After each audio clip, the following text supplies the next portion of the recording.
I'd like to introduce Councillor Catherine McDonald to come and read our land acknowledgement and share some other words with you before we get right into our program. Councillor McDonald.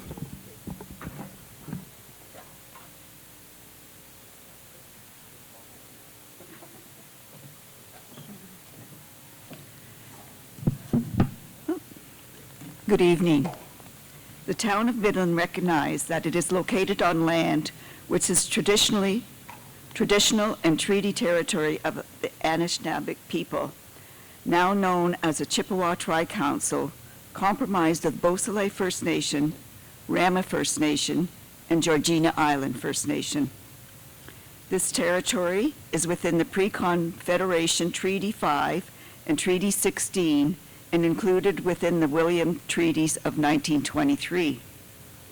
The town of Midland recognizes that it is located on land which is the traditional territory of the Huron-Wendat and the historic homelands of the Métis, and that our town is home to a large and diverse community of Indigenous people. I just want to mention that I feel our land acknowledgement and this Hope in Housing and Health gathering have much in common. The land acknowledgement is a statement recognizing and respecting Indigenous people as a traditional steward of this land. Through this formal recognition, we honor the Indigenous people who've been living and working on the land for time immemorial. It is important to step towards reconciliation. This Hope in Housing and Health Symposium is recognizing the challenges faced in our community. Through this gathering, we are providing the opportunity to help us all understand. It is an important step forward in working together and examining possible solutions. And I thank you very much for attending. Can everybody hear me okay?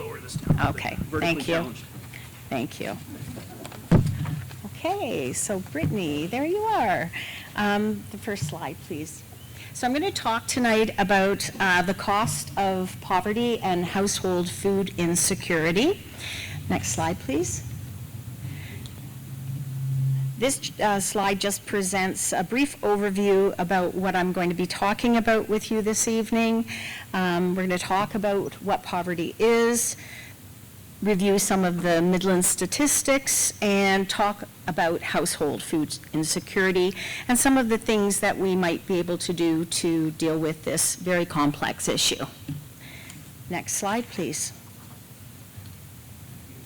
In 2018, the federal government released Opportunity for All, Canada's first poverty reduction strategy. This document describes poverty as the condition of a person who is deprived of resources, means and choices and power necessary to acquire and maintain a basic level of living standards and to facilitate integration and participation in society. The federal strategy proposes that every Canadian should have a nutritious and healthy diet, accessible and affordable housing, essential healthcare needs met, and enough money to avoid making hard choices between these and other things that are an essential part of life in their communities, between paying rent, feeding the kids, between filling a prescription and keeping heat on in the winter. Provincially, the Ontario government released Building a Strong Foundation for Success, Reducing Poverty in Ontario in 2020. It's a 5-year framework for action to reduce poverty in the province. Based on data from the 2021 census, the poverty rate in Canada in 2020 was 8.1%. And actually it's down from the 2015 census of 14.5%. Declines in poverty, though, were driven by higher government transfers in 2020, including the enhanced Canadian Child Benefit and temporary pandemic relief benefits that the government provided. Despite these trends, many families have remained more vulnerable to situations of poverty. Canada's market basket measure uses specific indicators to track Canada's official measure of poverty on an annual basis. Household food insecurity is a marker of material deprivation, and it's tightly linked to other indicators of social and economic disadvantage. Households with lower incomes are more likely to be food insecure. By identifying whether households have difficulty affording food, we learn more about their economic well-being and hardship, making this measurement an important indicator for poverty for policy makers to attend to. Municipal leaders are on the front lines of poverty. Every day we see how poverty prevents individuals, families, and communities from seizing their full potential. To address issues of inequality and alleviate poverty, some municipalities in Ontario have taken the initiative of developing a local poverty reduction action plan and roundtables for their local community. A poverty reduction strategy involves working together with community partners to reduce poverty so that all can live with dignity, have access to opportunities to succeed, and be resilient enough to get through difficult times. Next slide, please. So this slide here represents some statistics. I have included links to the source of these statistics, should anyone be interested. Many residents in communities across Canada are struggling with the rising cost of living. Midland stats show that Midland is a community at risk as compared to other communities in Simcoe County. Midland shows the highest percentage of population living at low income in Simcoe County based on the low income measure after tax. Midland has one of the highest unemployment rates in Simcoe County with a percentage of 12.8%. 47% of families in Midland are lone parent families. This is the second highest percentage in Simcoe County. Midland, compared to other communities in Simcoe-Muskoka, has one of the lowest percentages of population with a post-secondary degree or diploma, and the highest rate for those 25 to 64 years of age with no certificate or diploma in Simcoe-Muskoka. I do address this particular statistic because higher levels of education are associated with a range of positive outcomes which include better health and overall well-being. And it does play a significant role in securing meaningful employment and increases the capacity for better decision-making regarding matters of health and increases opportunities for social and personal resources that influences our mental well-being. The next statistic, Midland has the second highest number of rental households in Simcoe County. If you are living in housing that is unaffordable, doesn't have enough bedrooms, or needs major repairs, and you can't afford to live somewhere else in the community, you are living in core housing need. Midland is one of the top 5 communities in Simcoe County with the highest core housing need. Midland also has one of the highest percentages of tenant households, 42%, in Simcoe-Muskoka, spending 30% or more of total income on shelters costs. According to the North Simcoe Community Safety and Wellbeing Plan, many residents in our community do not have the income to support increasing rental rates. Some find themselves deciding between buying food and paying housing costs. With demand for rentals outnumbering the supply of rentals, affordable rental is critically low. With housing costs often being the largest monthly expense for most people, factors like education, employment, income, mental health, and addictions directly influence a person's ability to secure safe housing that they can afford. When housing prices are prohibitive, the economy suffers, which impacts labor supply in our community. And finally, the last statistic is Simcoe North has the second highest percentage of population experiencing homelessness. Next slide, please. People in our region are experiencing household food insecurity, which is inadequate or insecure access to food due to financial constraints. They do not have enough money for food. Household food insecurity is one of many markers, as I mentioned earlier, of material deprivation that are directly linked to poverty. Material deprivation is the lack of access to the items and activities necessary for basic standard of living, and that includes low income, limited assets, debt, and other indicators of social and economic disadvantage. The experience of food insecurity can range from concerns about running out of food before there is money to buy more, to the inability to afford a balanced diet, to going hungry, missing meals, and in extreme cases, not eating for whole days because of lack of food or money for food. Food insecurity is a result of economic and social conditions that influence a household's ability to access or buy food. Although hunger can result from severe food insecurity, an important distinction is that physiological hunger can be temporarily addressed through food interventions, through eating, whereas only economic interventions that increase household income can address household food insecurity. Having sufficient income to access a nutritious, adequate, and culturally acceptable diet for all people is essential to have strong and thriving individuals, families, and communities. Next slide, please.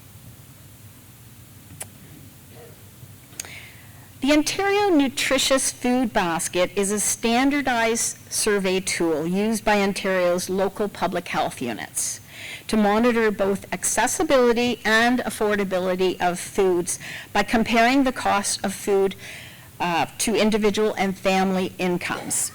The Nutritious Food Basket measures the cost of basic eating that represents current Canadian nutrition recommendations and average food purchasing patterns. So to give you a rough idea, you can see on the slide here before you that, and this is recent, this is fresh off the press because we just finished tabulating the statistics from the 2023 food surveys that were done. So the cost for a family of four, so that would be 2 adults and 2 children, is $1,302.77. For an individual living in Simcoe, Muskoka, it would be $452.83. Once we have food cost data provided by this survey, we can merge it with income tax data and average rental costs in the area to form income scenarios that really depict challenges faced by individuals with low income in our region. Results of this survey income scenario consistently paint a picture year after year that many residents in Simcoe, Muskoka, particularly those with low incomes from social assistance or minimum wage work, grapple with the harsh reality of insufficient funds for nutritious food, rent, and other basic needs that they may have. For them, the cost of rent often consumes the majority, if not all, of their income. Next slide, please. I really like this slide because I think it really puts what I've said together in an image that's very understandable. I just want to tell you up front, though, that there's a number of income scenarios that we have developed at the health unit for, income and the cost of rent. I've only included 4 specific examples in this particular diagram, just so it's more readable for you. So the chart represents 4 income scenarios in our region. The teal-colored bar signifies the percentage of total income required to cover both food and rent combined. The red vertical bar that you see shows 100% of their total income. So just looking at this chart, you can see that it really illustrates the daunting reality that many Simcoe, Muskoka residents are experiencing. Affording the essential nutritious food and rent seems unattainable, leaving little to cover other basic needs. I did not mention, and I should have in the previous slide too, that when we're looking at costing, we're just specifically looking at food and a very basic kind of nutritious kind of menu for a family of 4. It does not, and the numbers that I've provided do not include other kind of necessities. So that could be, laundry soap or toiletry articles, these sorts of things as well. So just keep that in mind, that the representation is very low. It's not really representing total costs that a family might have. If you look at the top bar, one-person household on Ontario Works, they would need to spend 177% of their theoretical income to cover just food and rent. The next scenario is for a family of 4 and also shows that covering the cost of basic needs is impossible. For people whose incomes are social assistance or minimum wage, the cost of nutritious food and rent is likely to use up most of their income, and in some cases, all of it and more. At the bottom, you see a family of 4 with a median income spending only 30% of their income on food and rent.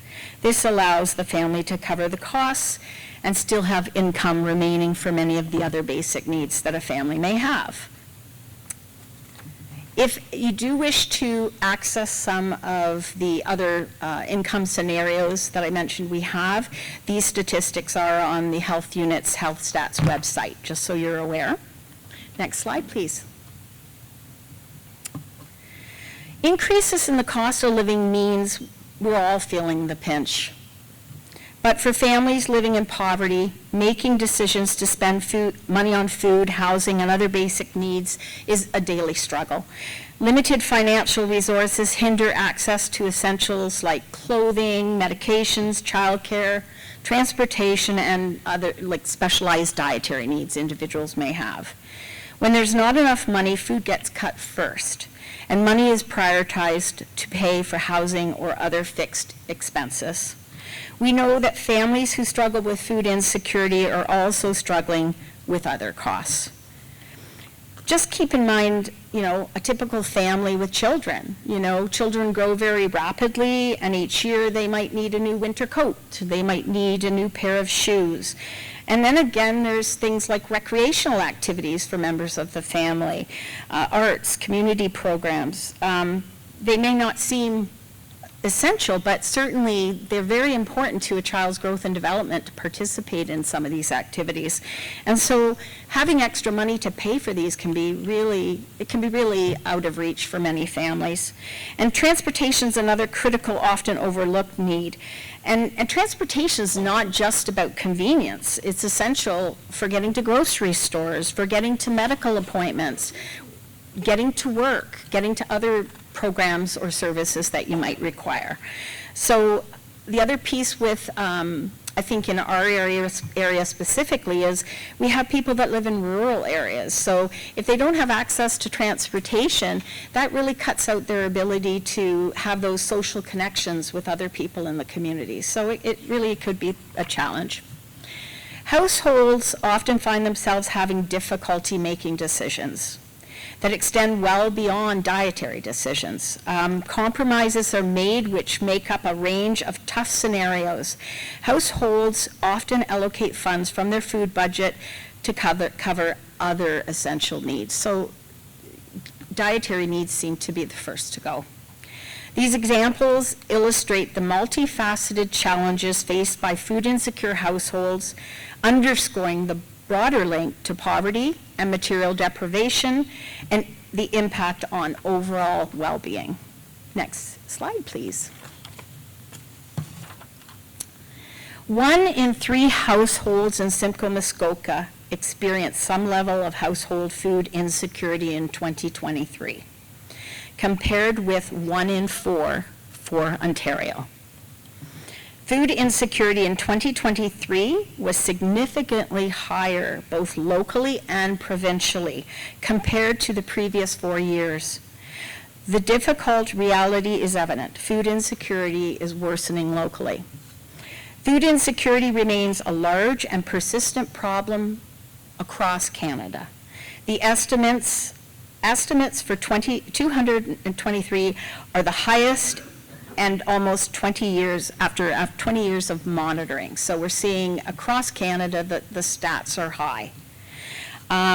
If I look back at previous years, in 2021, it was 20.6%, and 2022 is 24.6%. And now we're looking at much higher statistics, as I mentioned. Next slide, please. So what are the household impacts of household food insecurity?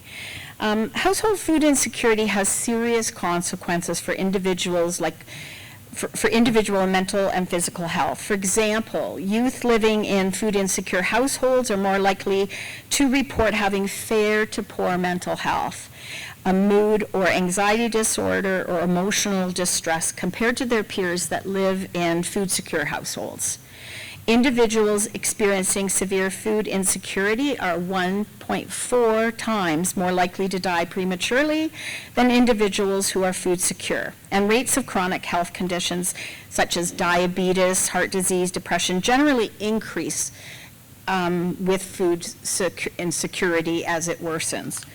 Additionally, adults from food insecure households are more likely to delay or not fill prescriptions.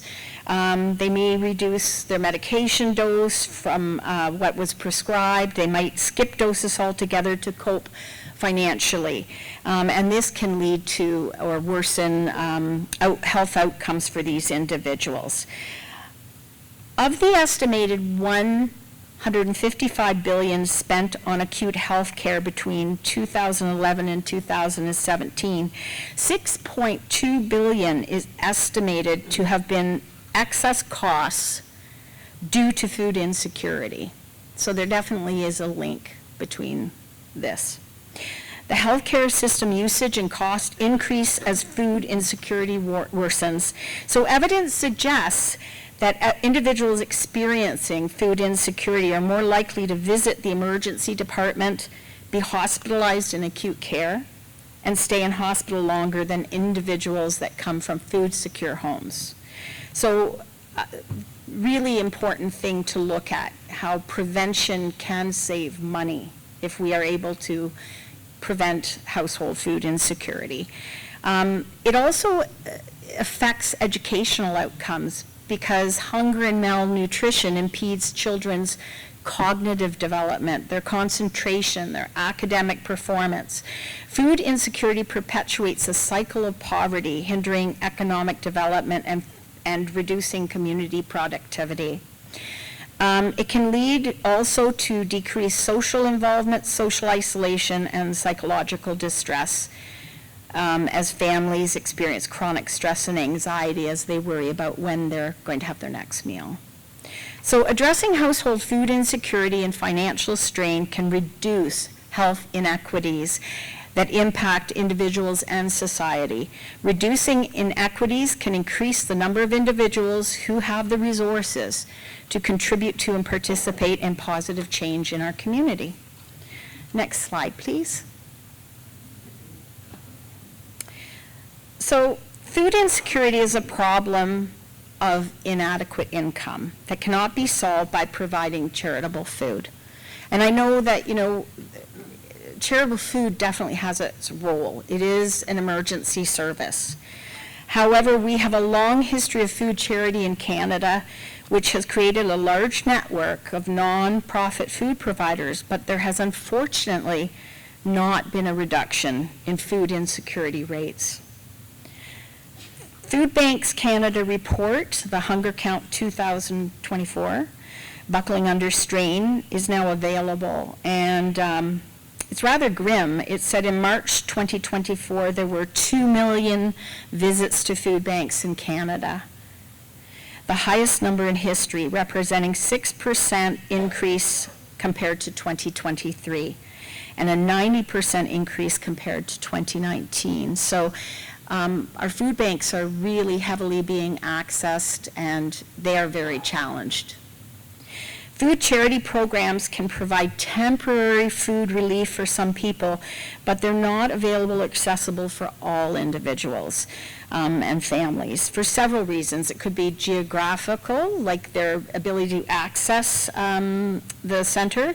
It could be transportation issues. It could be issues with stigma and personal dignity that they may not choose to access a food bank for support. So messages that promote food charity as the solution to food insecurity may lessen government efforts to take action on important income and policy improvements that puts more money in people's pockets. And that's really the way to resolve this issue. Next slide, please. So this slide is depicting federal and provincial strategies. We talked about how food charity and food banks are not the solution. So what is the solution? Income and policy. To tackle poverty and therefore food insecurity, we need solutions that support income adequacy. Those that increase income and provide people with more money to meet their basic needs. Research has repeatedly shown that policies that improve the financial situation of low-income individual households reduce the risk of food insecurity. So on this slide, you'll see some examples of how that could be done. So social assistance rates that match the real cost of living and having them indexed to inflation, providing a basic income, affordable, attainable housing, lower taxes for those living with low income, and jobs with livable wages, regular hours, and benefits. Next slide, please. It may sound costly by providing more money to people who need it. We can achieve savings in the long term. Lower health care costs, shorter wait times, thriving communities, healthier individuals and families. We can't afford to do nothing. This slide recommends or reflects what local communities and municipal strategies might be. Addressing household food insecurity means addressing poverty. It requires a collaborative community and government approach. Solutions at each level of government can make life more affordable by subsidizing programs and services. This puts more money into people's pockets to pay for other essentials. This involves economic policies that ensure adequate household income. These policies are essential to reduce poverty and food insecurity. So how can we tackle food insecurity at this local level? What are some local community and municipal strategies? First, you could welcome interest groups to connect and collaborate, similar to what's happening here today. Together, groups can work on long-lasting solutions, such as municipal or community programs and policies that target inadequate income. We can also become a champion and engage in efforts focused on sustainable solutions addressing insufficient income, such as supporting free income tax filing clinics, lowering financial hurdles to public programs and services such as subsidized transit, recreation, and child care programs. Setting a precedent as a living wage employer, advocating for increased attainable housing, support developing a local poverty reduction strategy. Next slide, please. So I just want to highlight some success stories. Research has repeatedly shown that policies that improve financial situations of low-income households reduce their risk of food insecurity and improve their overall quality of life. These strategies have been tested, but require political will and public support to make further improvements and keep policy strategies in place. Many communities in Simcoe Muskoka are already taking action. I just want to acknowledge the town of Midland and the Midland Public Library for organizing this event today.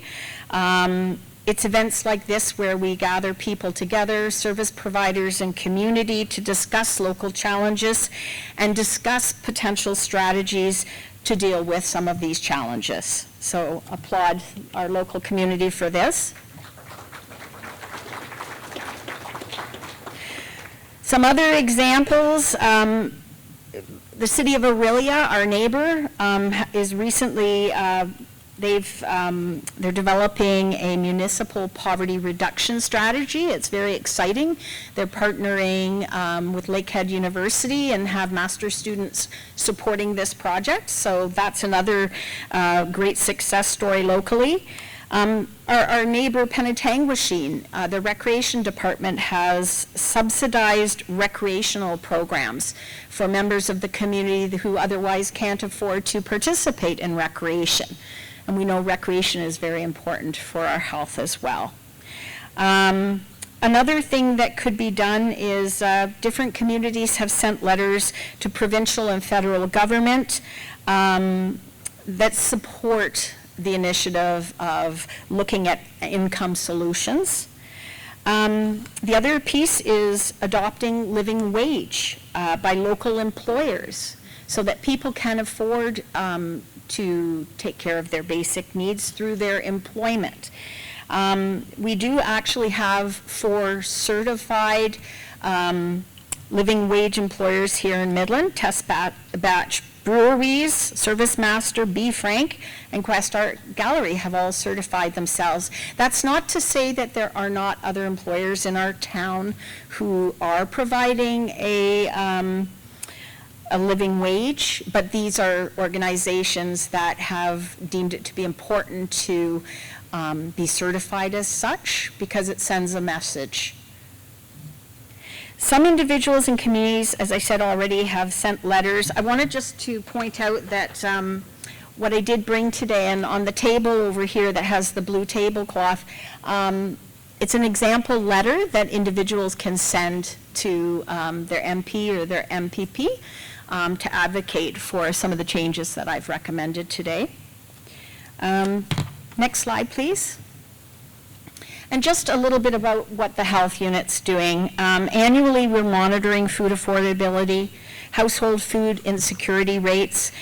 We raise awareness about household food insecurity as a serious public health issue in Simcoe Muskoka, and we work with local decision makers, municipalities, task force or task groups, food councils, coalitions, and other community organizations on solution to support income inadequacy and reduce household food insecurity and poverty. Over the past several years, our Board of Health, which Bill Gordon is a member, has endorsed advocacy for a basic income, social assistance rate increases, attainable housing, affordable child care, and accessible dental care to support reducing inequities that cause household food insecurity. There are opportunities at all levels of government to make positive change, and we work intentionally with partners to influence positive change within our community. And the last slide, please. So what can you do as a member of our community, as an individual? Learn more about poverty and household food insecurity. Share your learning and raise awareness of the issue by talking with family, friends, and colleagues. Speak out for change. As individuals and community groups, we can advocate to the provincial and federal government for policy changes that will lead to effective income solutions. So take action. This can be simple as writing a letter to urge your political leaders to combat household food insecurity. As I said, the letter, there is an example letter here for you. And vote. When you vote, you have your say. This includes votes in municipal, provincial, or federal elections. Identify opportunities to collaborate with others and get involved in poverty or food insecurity work where you can. And the last slide, please. In closing, addressing the complexity of poverty and household food insecurity requires a holistic, multi-layered approach that acknowledges challenges faced by those impacted. These issues are not isolated. as they intersect with other factors such as income, healthcare, education, employment, and housing, and require solutions that are responsive, compassionate, and sustainable. Collaboration at every level of government, municipal, provincial, and federal, are essential to create change. By working together, sharing resources, and aligning policy development, we can create a foundation that supports all individuals, families, and communities by helping them to not just survive, but thrive. I will leave you with some questions for reflection and/or discussion with others. We encourage you to get the conversation started. Thank you. I just wanted to mention that, again, on the table with the blue tablecloth, those questions that I had on this last slide are printed out for you if you do wish to get a copy to help you with getting that conversation started. Again, thank you very much.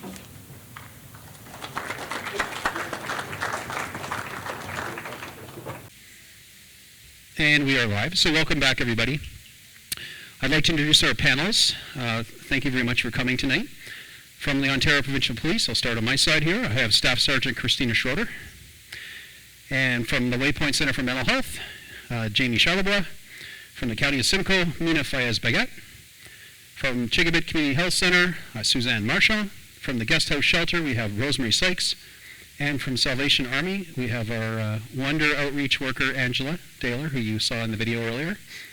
She's a real power to be reckoned with.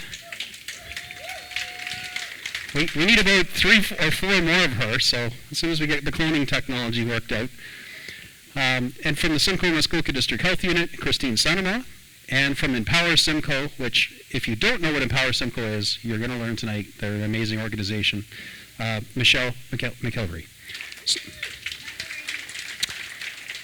So for our fantastic audience members here, if you'd like to ask any questions, there is no dumb question or bad question. This is open mic, and we roll the dice when we do these, but that's what we do. I'm here to be your moderator, mostly just to make sure that your question's answered and that we get the right folks on the panel to make sure it's answered for you tonight, or commit to take it away and get back to you. And so the mic is right here, so the mic is open, and I will invite the first person up. Please, just come on up. If you'd like, you can form a line, or when the mic's vacant, you can wander up, not a problem.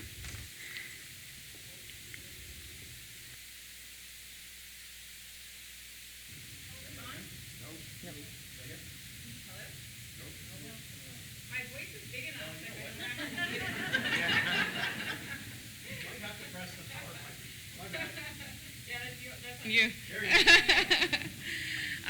First of all, I just want to say thank you to everybody for showing up, and this has just been a phenomenal event. I want to say thank you for the presentation that was done by the health unit. Excellent presentation, and clearly depicts the several layers and complexities related to homelessness and poverty in Simcoe County, and I applaud the excellent work by all individuals on that.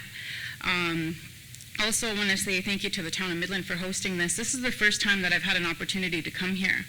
And I just have generalized comments, and I'll open it up to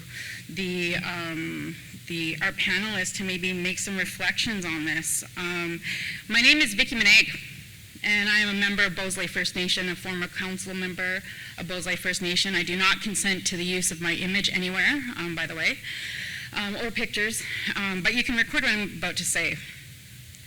I am a former drug addict. I'm a former crack cocaine addict, and I was formerly homeless in Midland, Ontario. I access services here in Midland. I now have a master's degree.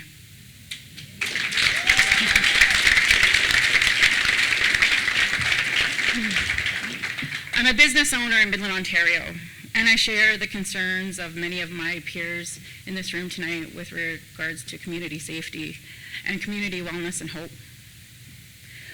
But I had come with some concerns related to Indigenous-specific programming for mental health and addictions and homelessness, poverty alleviation. First of all, I do not see any member of Bosley First Nation here tonight on this panel, or any representative from Native organizations. And I feel that that is an imperative when 30% of homeless people in North Simcoe are Indigenous.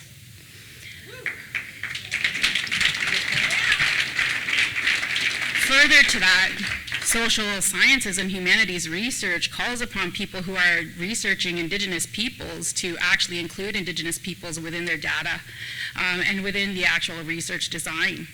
And I've taken a look at all of the research because I am a researcher now and an academic, and I have very strong criticisms about some of the data coming out and the barriers in which our people have been faced with respect to being involved in these processes.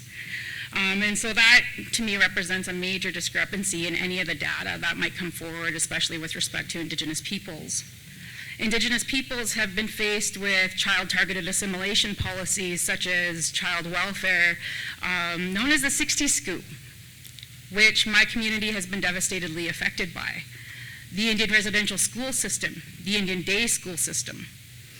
And that has left Indigenous peoples with a significant amount of intergenerational trauma, as well as abject trauma from systemic and ongoing abject racism. That needs to be considered because when Bosley First Nation adopts a practice of banishing our members from reserve who are in active addictions, it increases the homelessness population in Midland and Penetanguishene, and that has ramifications.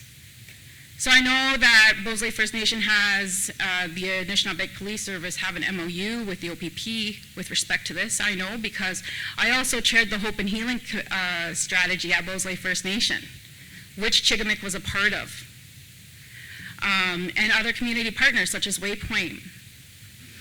And so we need a presence at these forums, without a doubt, in any way, shape, or form. There are some things that I would like to call upon and just provide food for thought. I think Midland is one of the most progressive communities. I'm proud to have lived here for the majority of my life. I skipped out and I lived in Penetang for a couple of years. But I left when Doug Rawson got elected. I'm just kidding. Don't tell Doug I said that. He was my boss, by the way. But there are some things that I want us to consider, and food security is a major, major issue. And I actually teach human rights, by the way, and the food production industry is strife with human rights abuses and environmental degradation. And our solution here is Midland residents. There's an opportunity for us to start our own food production. As much as possible, we need localized, healthy food that is going to be nutritious for our families. And that is a practice of sovereignty, not just Indigenous sovereignty, but the sovereignty of Midland, the sovereignty of us as a people, of our community, that has a vision that's going to drive us forward to the future. I believe that mental health and addictions over here, we actually need our own treatment facility. We need a residential treatment program here to support people who are seeking help for things like complex post-traumatic stress, which I suffer from, which I didn't even know I suffered from until they came out with that designation a few years ago. Educational attainment levels are major, major barriers. I am lucky that I was able to go through all of those and fight for my kids, which were my driving factor, but I feel for those ones that are out on the street. That was my cousin, by the way, on the video. And then I walk around Midland and I see my community members who've been banished from reserve and not even have the support of their family anymore, trying to survive. And it hurts me to the greatest degree. We also know that with educational attainment levels includes a higher quality of life, but people who have educational attainment are not likely to have their children taken away by the child welfare system. Indigenous peoples are more likely to have our children taken away than any other demographic of society. Increased industry within Midland is the only way to combat low job levels. In addition to that, we need to expand opportunities for small businesses. Without a doubt, and we need to flourish our own localized economy. The more that we can do here in Midland, the more we strengthen ourselves as a people. I am proud to call myself a resident of Midland. I am proud to say that I've been here all my life, and I want to be a part of the solution, and I think that this is amazing. So I call upon, all of you, especially, town council, to really, really stand behind your land acknowledgement. I thought that was a beautiful first step today to say those amazing words and to actually do it accurately, because I'm like, oh, he's just going to use the Pan Indigenous word and then that's it. But to say the Chippewa Tri-Council and actually localize the treaty history in this area. Our people, as Anishinaabe people, Ojibwe, Odawa, and Potawatomi people, we have the longest treaty-making history in Canada with the Crown. And that is Bosley First Nation, Rama, and Georgina Island First Nation. And that shows that we have always been dedicated to partnership and truth with our non-Indigenous counterparts. So I just want to leave you with that, and I thank you again for this great opportunity, and I extend my love out to all of those ones who don't have a place to stay tonight, and all those ones who are struggling at home. I know that struggle. I remember one time I only had a bag of rice, and that's what I was feeding my kids in abject poverty, with CAS calling, and with no money in my bank account, and in active addictions. I was lucky one day because I actually overdosed. I don't share this story often, but I overdosed. Landed myself in GBGH, and I was gonna die. And I remember my family doctor, Dr. Robert Helt, who is a fantastic family physician in this area, and he said, if you don't fix yourself, you're gonna lose those kids. And that was the turning point for me. And I went through every single barrier that I possibly could to make the best life possible for those 3 kids. And so my wish is that I hope that all those ones who are struggling, that they find a way to do that. I also want to acknowledge the Georgian Bay Native Women's Association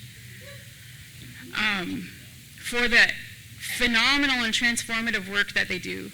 Being an insider of Bosley First Nation and a status member, I know that there's severe lack of programs and access to programs, mental health supports, health, wellness, everything, because we are critically and chronically underfunded and understaffed and underwaged. And our people, where we're seeing the most transformative impact is through, in this community, is through the Georgian Bay Native Women's Association. That is housing our people and getting them off the streets. That is reconnecting them with their language, their cultural identity, and helping them to find employment and educational opportunities.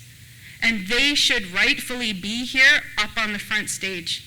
So I want to acknowledge them tonight. So I thank you so much for your time and your patience and your dedication, and I applaud everybody, and let's do this. Miigwech. Thank you so much. Before I pass it over to the panel and see if anyone has any input, I'd like to take this opportunity to give some hope here, just before we go to the next speaker, because we did have an invitation and a confirmation from our Georgian Bay Native Friendship Center with the Executive Director, Compton Khan, and unfortunately, at the last minute, he wasn't able to attend. So I don't want to leave it as it appears to be an oversight that somehow we forgot about our Indigenous partners on Bosley First Nation and our own residents. It just, unfortunately, that didn't work out tonight. So I'm not trying to make an excuse, but I just want to acknowledge that. The second thing is, thank you for bravely calling out the process of banishment from Christian Island. It's something that came to my attention only a few weeks ago. And it was a cry for help that I got on the phone call, and I was astounded to learn that, what do you mean you can get voted off off the reserve. You can commit an infraction or be charged with an offense such as drug dealing or drug use or anything really they want, and they will meet as a band council, and if they decide, they will vote you off the island, effectively, put you on the ferry, and off you are into homelessness with nothing in your, no belongings, your kids, your family, everybody's left behind. And at first I'm like, this can't be happening. This can't be real. You can't do that in Canada. If we could, we'd be doing it in Midland. Great way to clean up the town of problems. You can't do this. You can, though. And that is, I mean, maybe it's the only good thing in the Indian Act, but Section 81 allows band and council to make these determinations. And I read it several times. I had to call, actually, Chief Williams from around the First Nation and get his perspective, because I'm thinking, here's a settler white guy that's misinterpreting things. And no, this is a practice that isn't done by all. For example, Rama doesn't do this anymore, but it is still something done with Beausoleil. So let's not hate on Beausoleil First Nation for this, because it's kind of like they're at their wits' end. They don't know what else to do. But I had an opportunity to go over and visit with their band, their chief and council. I was there for another reason, and I sheepishly asked, could I approach a really icky topic with you while I'm here? I explained to them what it was, and they did entertain that, and we closed the door, and we had a good meeting about this, where I was educated. Of course, I shared my concerns that people are being discharged into poverty and homelessness with addictions and, clearly already committing criminal offenses, are being discharged into Midland with no supports and no notification. So a suggestion was made after we had a good conversation on council is that we could enter into a more elaborate MOU that would see notification to critical services beyond VOPP that this person was about to be BCR'd. They're within their right to do that. We can't stop them, and it isn't even right for me to try to. But we would like to know when it's happening, a little bit of the backstory, to know if there's any funding that follows them. Are they put up in a hotel for how long? When do they run out of food? Those kind of things. And more importantly, what do they got to do to get back to their community? What milestones do they have to hit? How long are they banished? Right now, those are absent from the documents. Doesn't tell the people what you ought to do or how long, which is an oversight, and there's some case law that requires them to do that. So this is a relationship opportunity between Midland and Beausoleil First Nation, and I've already started that, and I'm hoping that really, honestly, this MOU is now in the hands of council, but I will stay on it, and I appreciate the courage for coming and talking about it. It's something that I didn't want to lead the conversation because it feels like I'm attacking, Beausoleil First Nation for something they actually have the power to do. So thank you so much for sharing this tonight and allowing me to update you with the work that is being done. And it kind of transposes into another aggravating factor, because this was an onion that I was peeling. Every time I peel back another layer, I'm going, what the heck?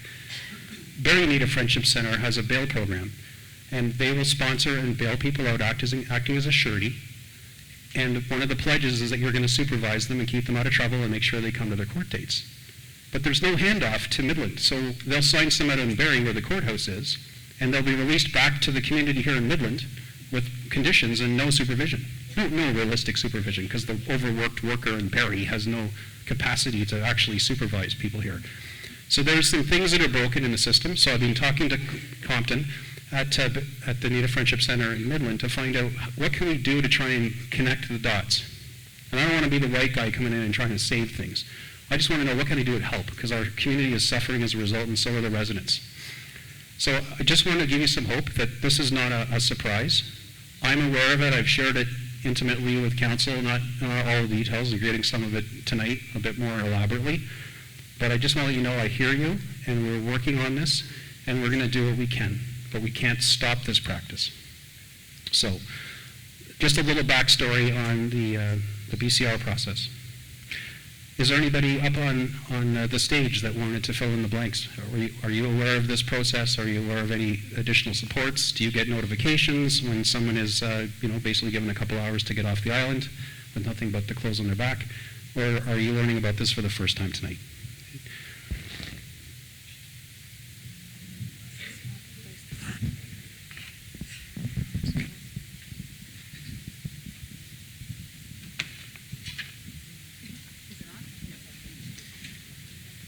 Good evening, everyone. I'd like to thank you, Vicki, for sharing your story. That was very powerful. And I can say that I have spent years in the far north in my career, and I am familiar with the term BCR and what that means for people. And I understand the history and what your people have been through with the 60 scoop, and firsthand dealt with many, many people and the fallout of that. And they're still very much in the recovery process. It is not behind them whatsoever. I am aware of the term BCR. I'm aware that communities do use it, but I am not aware of any list. The OPP is not provided with a list of names or anything like that. We do help out APS on Christian Island. Currently right now, when there isn't an APS officer working, then we're notified. We will have our officers ready. If there is a call on the island, we contact the ferry operators and we go over and we deal with the call on a response basis. That is our current relationship with APS. That has been scaled back over the summer. We were staffing the island with our officers if APS wasn't working, but that has been scaled back on a response process or a call-by-call basis. Okay, so I don't really have a question per se, more just some statements. And, I have a few ideas that we could patent to eliminate poverty. One big one would be, I just checked Airbnb right now. There's 1,000 units listed available for short-term rental next weekend in Midland. That's 1,000 homes that could be on the market, bringing down the cost of living. So I think other communities have banned Airbnb. I think it's something the town should look at. New York City banned it. Like Hamilton's banned it in Canada. I think it's something that should be looked at, banning short-term rentals like Airbnb. They're horrible for affordable housing. It's great to subsidize people's income. I'm on ODSP myself. But every time you guys give me more income, it just goes to the landlord. It doesn't do anything to help me. So until we do something about these raising rents, where, rent is doubled or tripled in a decade. In 2 years, yeah. If I wanted to move tomorrow to a new apartment, my rent's gonna go from $600 to $1,600 or $2,000. How is this sustainable in any way? Are we gonna allow landlords to just double rent every 2 years, every decade even? This is unacceptable. I understand a town can't solve all the problems of landlords having a grip on our society. But again, Airbnb, that can be banned. Towns have done it. There's other things you can do. You can put in, we can put in rent eviction bylaws so that landlords can't just kick you out because they want to put a new coat of paint in your apartment and then double the rent. Municipalities in Canada have already done this. We could also, what was the other big one? We could, province might not like this one, but we could try and put a cap on in-between rentals. So I move out of a place, a new person is moving in, there's a cap on how much the landlord can increase that. Instead of, why is it I move out, landlord does nothing, the rent's doubled. That doesn't make any sense. So these are issues that this can be fixed by municipalities. The province has abandoned us. It's time to admit that and just move on without them. And you know what, if they don't like what we're trying to do, let them take us to court. We need change. We cannot continue down this route or everybody's gonna end up homeless. And then what do we do? Or what do we do when 10% of the population is homeless, which is a very realistic scenario for Simcoe. The latest numbers are around 7% of people are near homelessness. Like, at what stage do we go, enough is enough? So that's not really a question, but there are solutions. Thank you. Panelists, do you have any input on that? While you're deciding if anyone's going to grab the mic on this one, because it wasn't really a question. There is a report coming to council in Midland about short-term rentals and whether we regulate them. One of the options, of course, is banning them, or do we do like New York City and say it has to be owner-occupied, which now there's going to be a spectrum that we're going to be able to look at, and the community will be involved in that conversation. So thank you for that. It is coming this term. So, panel. I mean, it's rent control, provincially mandated things that a lower tier municipality has honestly zero influence in. Mina, you're probably the best guy to talk to because we rely on our county. Yeah, I think thanks for the comments. I would say that there's lots of different things we can do at a municipal level. One thing we did do is we launched a couple of ways to keep people informed of how rent is moving drastically, just because, you shared it with us tonight, but I think a lot of people don't realize that reality.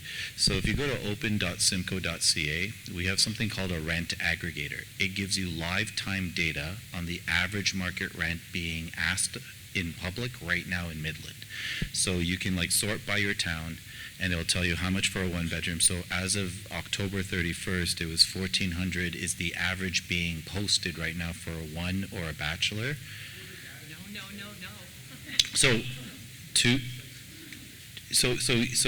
So this what it does is it takes every single posting that's public on every website, we scrape it all together and give you the average. So it just tells you it's still incredibly high. Right now it's $1,800 for a two-bedroom and $2,400 for a three-bedroom, which is, as you saw in the earlier presentation, in terms of the average income, especially for those on subsidies, you're not going to be able to afford to pay those rents. So a few things we're doing at the local level or the municipal level is, one, we're investing significantly in rent supplement programs, meaning taking that average market rent that I just shared and try to buy down the price for those to get it to the place where your income can cover the difference. So if your gap is $800, we introduced something called a deep rent supplement last year.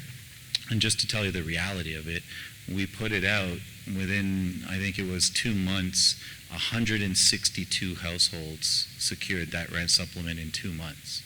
And obviously, again, so we're demonstrating through our data, the only way you can get the province's attention is to show them the numbers. So what we're trying to do is track these numbers and say, here's the need, here's how fast we put out a program, and here's how fast it was taken up. So again, we're again fighting for more dollars with our fellow municipalities to try to get more dollars here.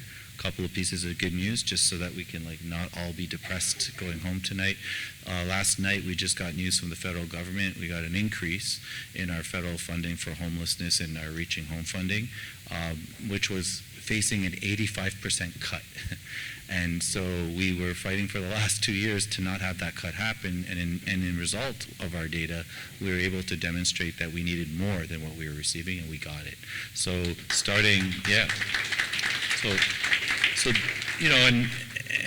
every penny we get from the provincial and federal governments, we try to put back into housing and homelessness right now as efficiently as we can to make it stretch to as many people. The last thing we've done, and we just got our county council on Tuesday to get out of committee our 2025 budget, we're increasing our own municipal rent supplement, similar program like the one I explained before, but this is now the municipality not relying on the province or the federal government, but on itself to introduce its own rent supplements. And we've got a commitment, a 10-year plan to build up that fund so that it can continue to grow with the need. So we're trying to close the gap because we haven't been growing that fund in many years. So this is the first time we're increasing funding in over 7 years. So a few things we're working on. It's nearly not enough. And then, of course, the last thing is creating more. So we're investing a lot in trying to keep our nonprofit and our own affordable housing company in stock, meaning we don't let them age out and give away or sell off their property. So we're fixing their buildings for them in exchange for them to maintain their affordable rents. And then the second thing we're doing, of course, is building, and Midland is third on the list for 2025 to get a new development of affordable housing. So we're going to be building a bigger building here in Midland too. And I'm not just saying that because I'm in Midland. I'm saying that because the data told us, as you saw earlier, Midland's number 1, 2, or 3, depending on the data you read from what year, of where the affordability is needed in the county. So it often is Barrie, Aurelia, Midland, in various orders. And so we're trying to address it by what our data tells us the need is. So thanks.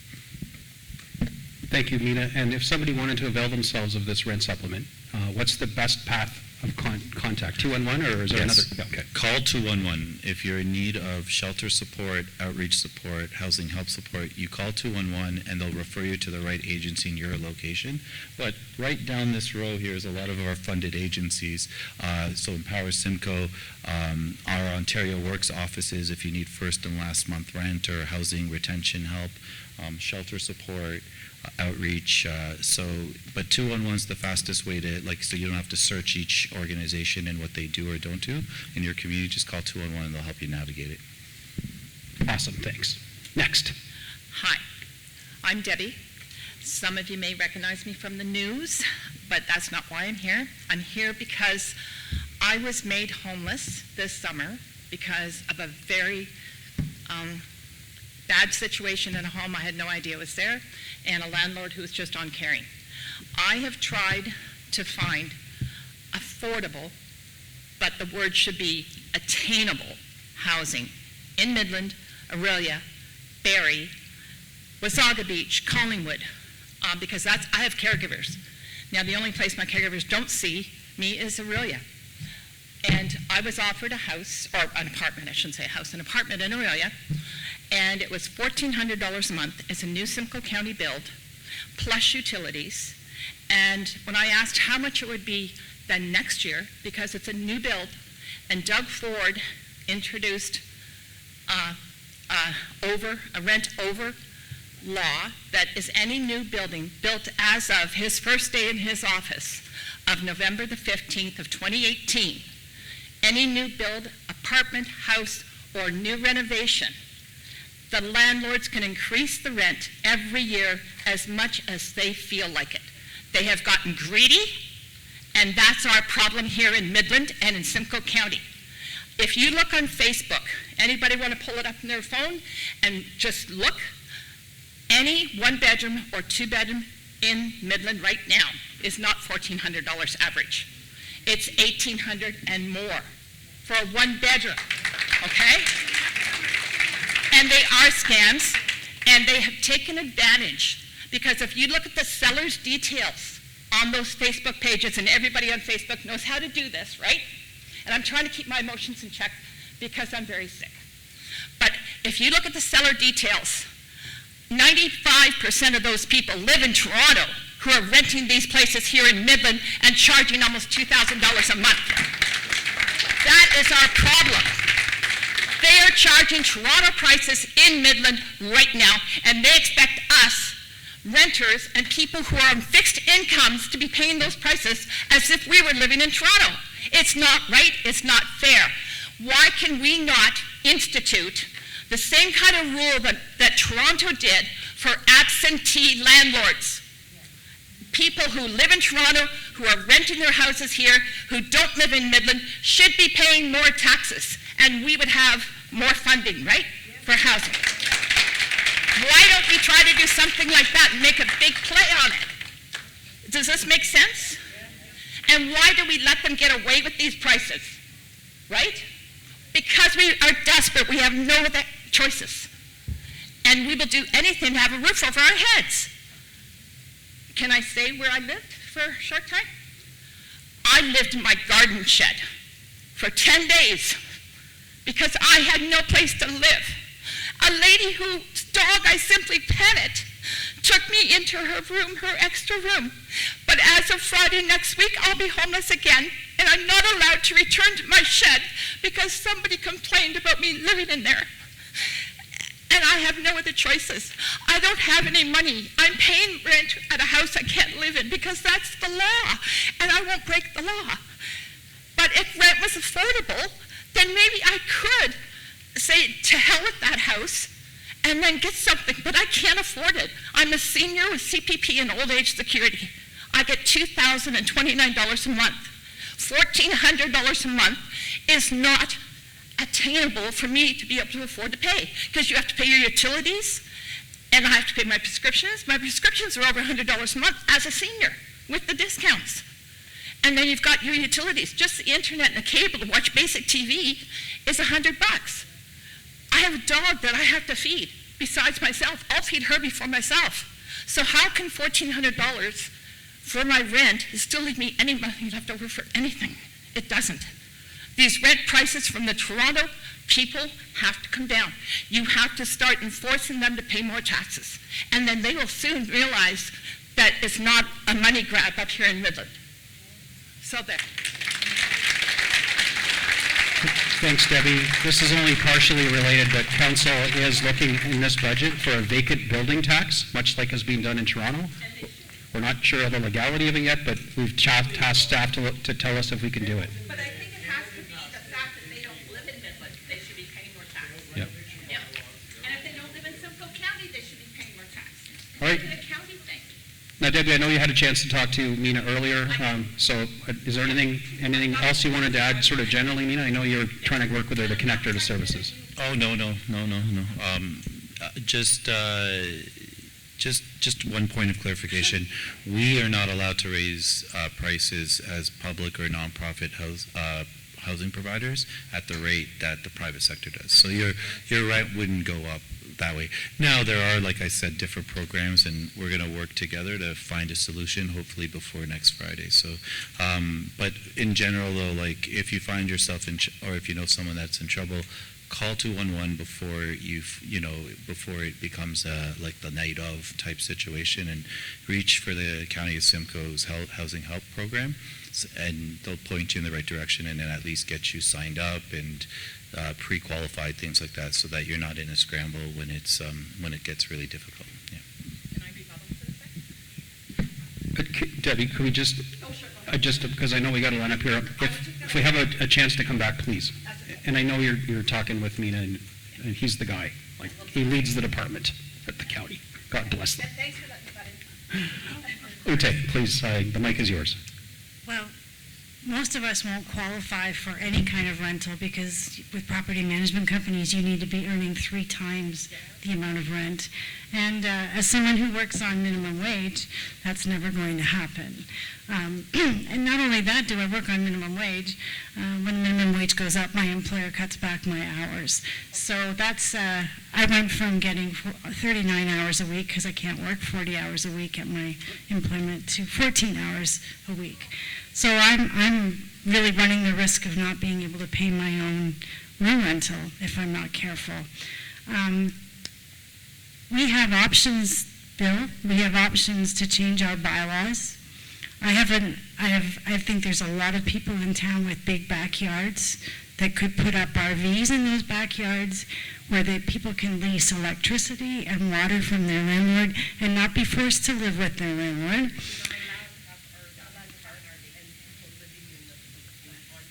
We can change bylaws and make that a possibility. Why? Because tiny houses are too expensive to build. I'm living with a landlord who's a very nice person, but neglected to mention that she was also a cannabis user, and that's threatening my ability to keep my job. If I ever walked into my employment with that on my clothing, that would cause me to be sent home. So if I could live in her backyard, she and I get along really well personally, that would be a really great idea. And I just lease water and I pay lease for, these are options, right? And I'm talking an empty RV where I don't have to pay for all the luxury upgrades. I just want a sink and a toilet, That's really all I need, and a little bit of electricity so I can use my rice cooker.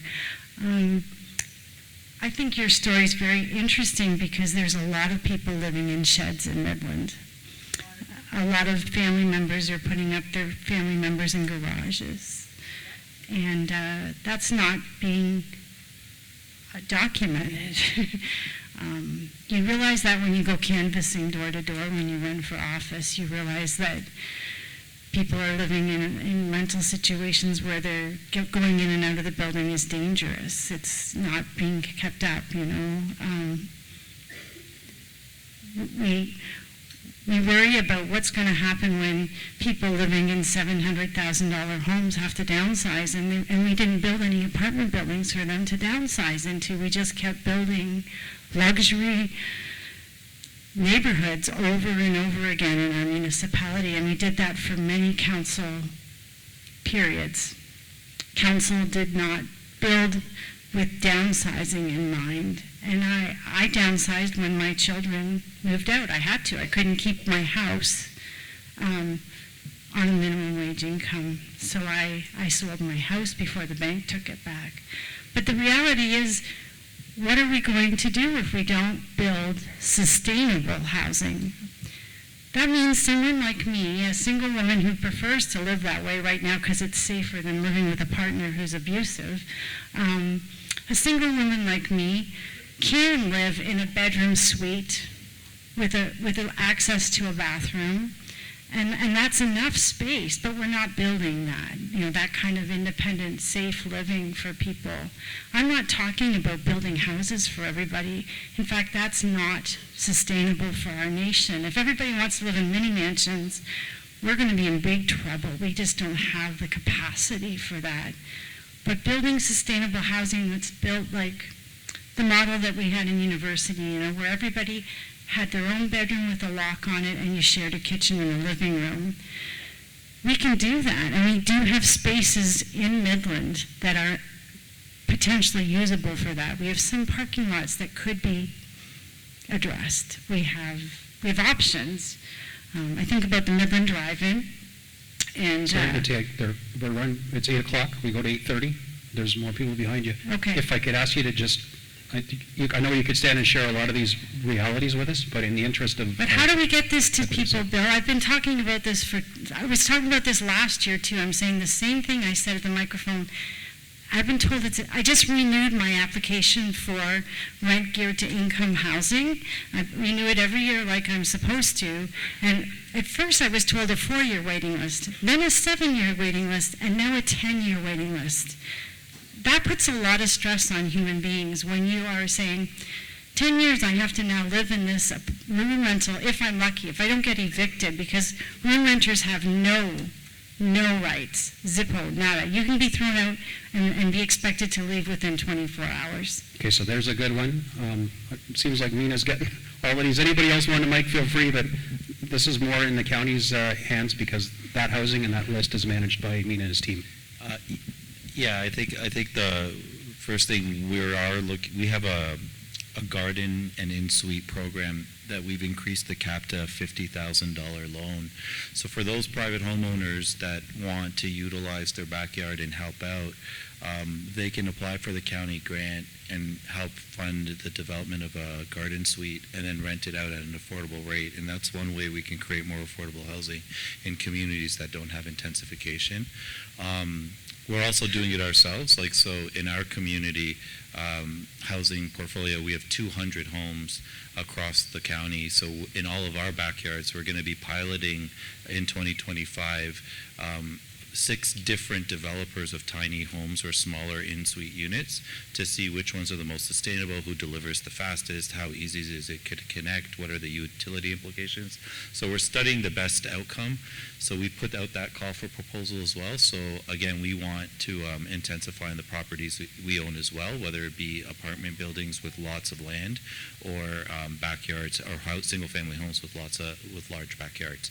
In terms of the wait list, I would caution the wait list. The number is because more people are applying. Where you are on the wait list, legislatively, we're not in privy to share that.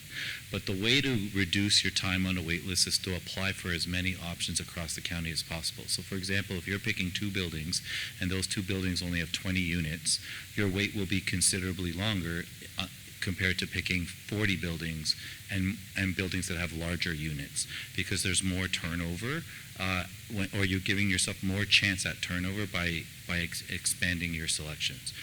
We will be kind of doing a deeper dive on the wait list because there's a lot of dormant applicants or applicants that have already been housed that haven't removed themselves. So we're going to be doing these wait list scrubs to get a more accurate number. However, the trend is correct. It is getting longer. Like that, there's no way to sugarcoat that because the need is getting more. Like period, full stop. But do not be discouraged. Always do what the last person was shared doing is constantly renew it so that you don't get deactivated off of it, and constantly increase your options. As we develop more builds, you can then start selecting more choices. So always revisit with your housing help team. So again, 211, ask for Simcoe County Housing. They'll connect you to the right person to make sure that your applications are up to date and you've selected as many choices as possible. So all those units are rent controlled by the province anyway. Rent does not go up. No, for nonprofit and for any builds that we use provincial or federal funding, there's a cap limit on how much rent we can increase. No, 50,000 grant ones are also capped by us because it's our program, not a provincial program. Yeah. Okay, and of course the province has also given people now 3 as a right. So anybody that wants to put a secondary suite in, and there's funding through the county for that, or wants to build a accessory dwelling unit, which is not a trailer on wheels, that's connected to services on the primary home's property, can do that as a right. You don't have to come and ask for permission from the town. You've got to connect the stuff, though. There's no trailer park living in your backyard, unfortunately, okay? So just that's a quick sidebar that's already in as a right. And next council meeting, the beginning of December, if you're interested, purpose-built rentals come into Midland. I've been working hard with the developers saying, you want to build townhome communities, you got to build me some purpose-built rentals. Well, it's a public meeting, and where I expect some of the people that abut this property are going to be, upset because the trees are going to be gone and there's going to be housing back there. So we're going to hear from them, but it would be awful nice to hear from some of you who support purpose-built rentals in our community, because we typically only hear from objectors, not supporters at public meetings. Next council meeting, stay tuned because there's lots of growth coming in Midland that way. Take it away. Next one at the mic. Hi, my name's Mike. My wife and I are really fortunate. We were able to save up, do overtime, all that kind of stuff to buy a house in Midland. We love living here. It's a great community. But we've noticed and are growing increasingly frustrated with kind of the drug paraphernalia and kind of trash strewn about. Just keeping it short and simple is just like, is there any way to kind of resolve the kind of, especially the drug paraphernalia, like the needles and stuff? Like, our family's growing, we're very blessed, but it's kind of scary, the idea of raising a kid with like used needles and all that kind of stuff just laying around. And we live downtown, so we're around that kind of stuff a lot. So That's definitely a very real problem in our community. And are you talking, just for clarity, are you talking about this discarded, drug paraphernalia on private property or on the town property, our sidewalks and everywhere? Yeah, because we're struggling with that ourselves. Anybody on the panel want to talk to that one? I mean, it's a toughie. Yeah.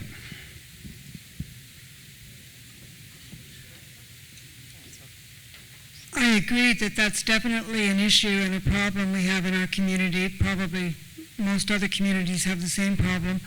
I think one of the things that could be done immediately is to have a whole lot more Sharpie containers available throughout the community. I think we could do with less shaming and a lot better with more reality checks about the world we live in today. So public buildings, businesses, apartment buildings, any place where a lot of people are congregating, then there should be no shame in the fact that we're taking care of these issues. The shame is in ignoring them.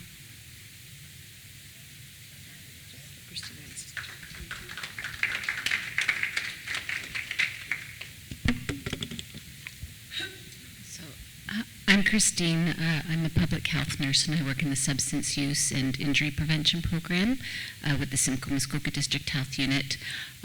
We do have sharps bins at our health unit. Various community partners can. I do have the resources for secure bins, how to obtain those.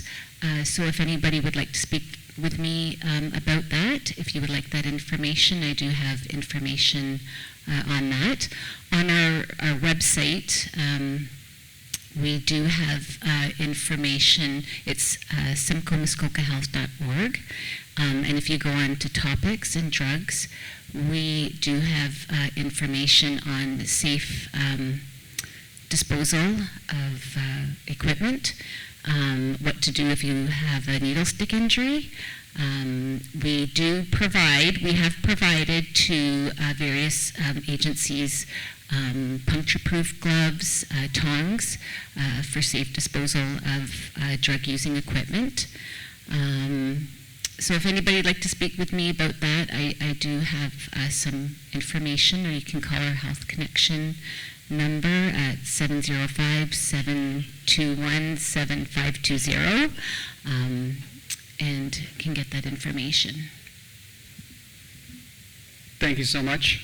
In addition, the county funds One Community Solutions, which is a street outreach team. You'll see them with security safety vests walking around downtown, and usually 2 or 3 of them, and they have those squeezers or tongs, and they do collect and pick up needles and stuff that's discarded. In addition, there's a little plug for the coming budget. We're looking at a partnership with the Waypoint Hero Center with the BIA to employ, I think it's a couple of staff from them that are also going to be helping out with the downtown along with our operations team. So the need is probably greater than capacity, but we're still going to do what we can. So that's a new feature that Penetang's been doing for 20 years. And we're just coming to the party. So that's on this year's budget, so stay tuned. You're up. I'd like to start off by apologizing to the panel and our public. I came woefully unprepared. But I'd like to kind of speak on what this fine gentleman had spoken on before me of just the flagrant disregard of public safety due to drug addicts, because there was one case that happened very recently, and I'm not going to name any names. There was a young woman who had a charge every year since 2017, whether it was stolen cars, drugs, everything else. Somebody had to die. She ran a woman down and killed her for her to go to jail. Ran her down and killed her. That was what it took for her to end up in jail permanently. And I'd like to speak on what, I'm sorry, I missed your name? Christine? Christine. Safe injection sites and needle drop-offs are good and fine for law-abiding citizens. Criminals do not use these, for they are criminals. They do not use these sites. And when they do, even our methadone sites up at the Shoppers Drug Mart, I'm not entirely sure, like I say, I came woefully unprepared. They use these drugs just to keep them from going through withdrawal until they can go and get their next fix. We are keeping these people in a permanent state of being degenerates. There are used drug paraphernalia all over the place. There are statistics that show very, very clearly that these safe injection sites do not work, that the needle drop-offs do not work, because these people inherently do not use proper sites. They are already breaking the law. They don't care if they break it again. So they leave their drugs and their drug paraphernalia wherever they so fit. And then I go to the bank in the morning. I have to before I go to work. That's why I'm woefully unprepared. I just came from a late shift. So I like to go to the bank in the morning. You can no longer do that because the homeless people inhibit and live inside of the bank. They destroy property. They smoke and do drugs inside of this property. I don't feel comfortable bringing my daughter in a bank anymore. This town and the hotels uptown, the Silver Star, the Shamrock, they harbor drug addicts who go around these neighborhoods and they rob, they steal, I find it completely unacceptable. There's a lot of facts that will show that none of this works. Okay, so I'll just remind people, perception forms your reality. So I'm not going to sit and counter his opinion, and I know there's Not people. perception. I know the community. He's representing things that I hear every week, phone calls, emails. I appreciate you coming and speaking and having the courage to do that, because you're saying what I know a lot of people in the community are saying online and to me. Panel. It's Christine again. I will speak to that. So providing safe drug-using equipment, safe disposal of equipment. Using drugs is not safe. Okay, let's let the panel respond here. Oh, hello? Okay. Providing that equipment is part of harm reduction strategies. Harm reduction is preventing harm in people who continue to use drugs. It's meeting people where they are at that time and providing the compassionate care at that time. I do have to make a comment as well that substance use disorder, people will choose to use substances for a variety of reasons. Anxiety, stress, to relax. They will choose to use it for a variety of reasons. No one ever chooses to have a substance use disorder. Substance use disorder is a health issue. So harm reduction meets people where they are at and provides that compassionate care. Harm reduction reduces transmission of bloodborne infections. Harm reduction supports people in obtaining healthcare services, referrals to supports in healthcare services. It decreases fatal opioid poisonings, and that is harm reduction. Just in interest of time, because we're now at 8:15. It's got to be, we don't have to leave, but just a quick, very quick, okay? There's more comment from the panel. Oh, sorry, I got more panel. Thank you. Not really, it's not really like an argument, it's just, it's important to hear what you had to say, and also now the panel. Thank you for, addressing the panel. I think when we're talking about mental health and addictions, making sure that we're using proper language. These are people, these are individuals that are using substances for various manner reasons, as was spoken to previously. They are individuals with histories, with families. Sorry, I can't hear you over my own thoughts, but as a community, any one of us could be in a situation where things happen, and I don't want to be perpetuating any unresearched or unsupported information. I'm not a resident of Midland. I live in Barrie, but I know that many of us across our region are one paycheck away, one issue away from major issues. And using compassion and empathy is so very important, because we do not know what everybody in this room is going through at different times of the day, of the week, of the year, and we must be compassionate and understand that we all have issues and we all need support. And I understand that it is really hard to see other people struggling, and I hope that all of us can have that time, respect for others, and the compassion for those in need. Thank you.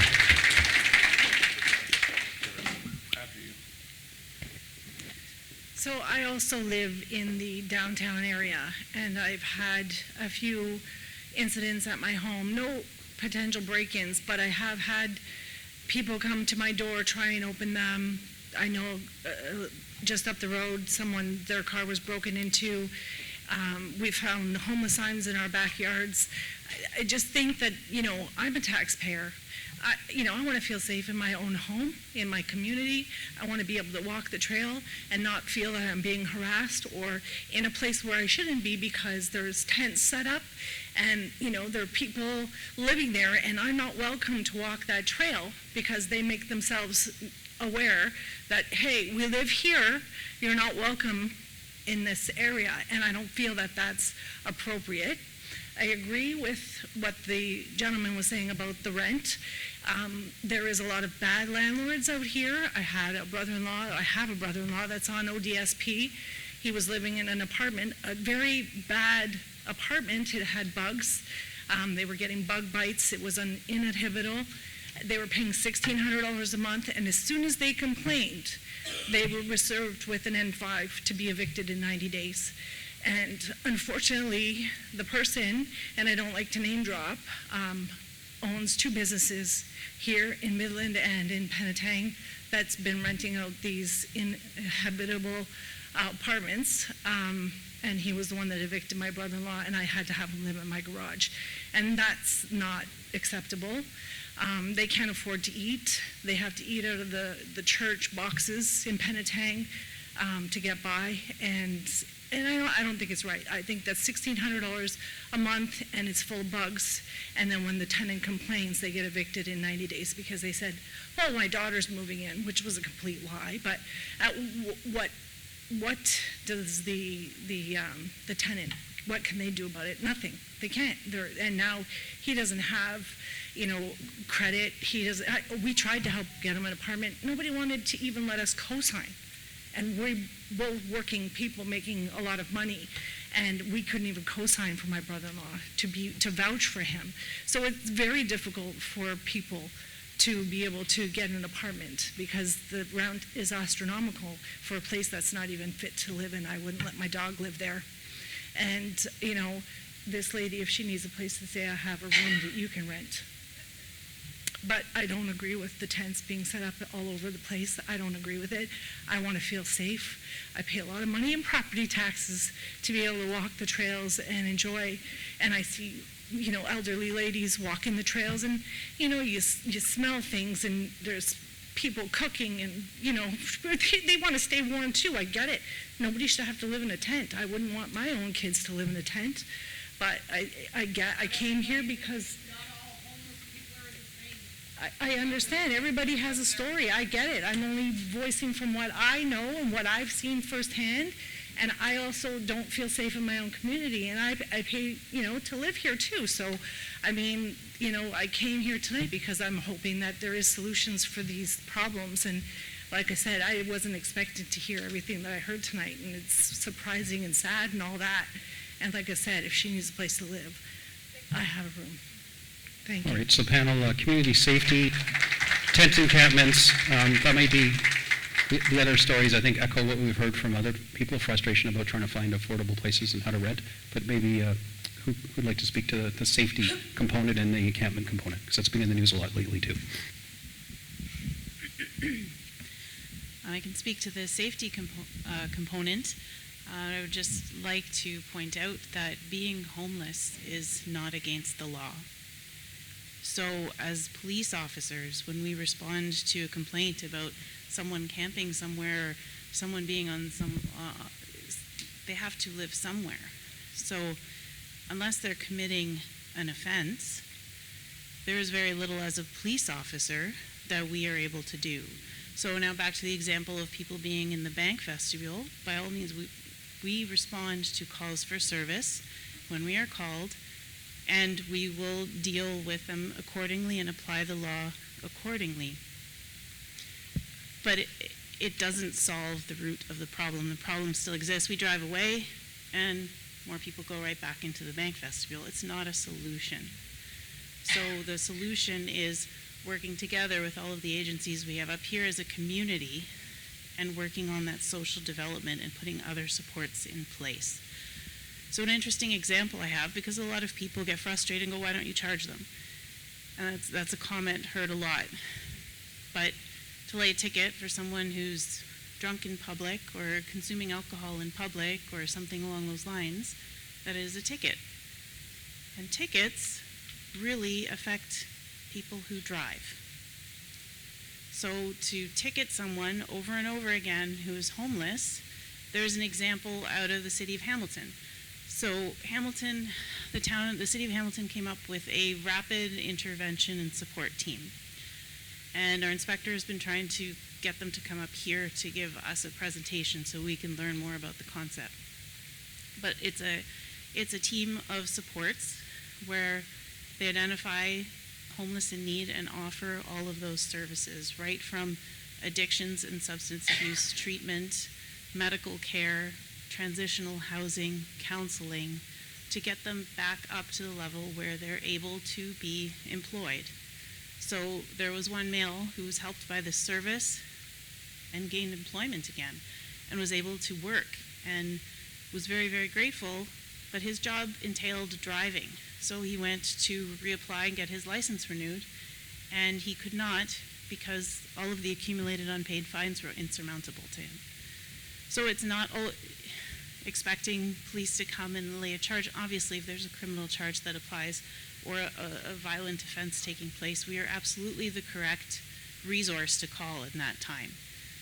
But in terms of dealing with a homeless encampment, there's also case law out of Waterloo where they're not able, you can't move someone along without somewhere else for them to go.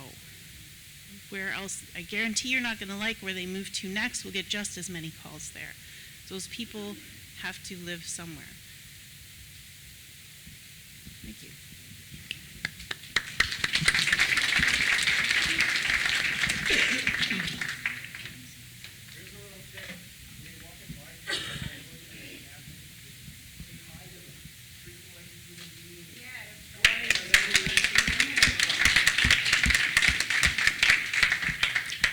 I just wanted to add that I do try with our homeless population to place their tents in places where it's not invasive for the public and where they are safe themselves.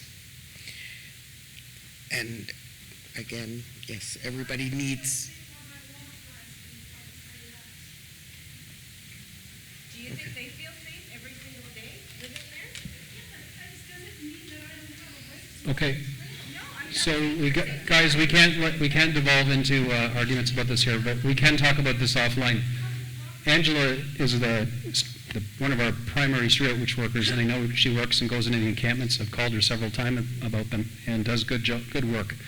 It's not the answer. There's no solution, but she's working to work on harm reduction and also to try and encourage people to move their tents. It's not quite as obvious. Mina, do you have something to add here too? I think you're Yeah, just a couple things. Like if you are taking a walk and you do see an encampment, call 211 because.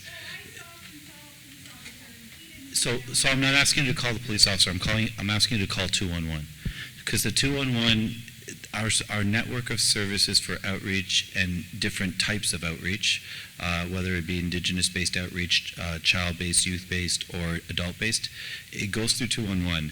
While police officers have a role to play, our role is to engage the person on trying to find housing outcomes and understand why they're encamped.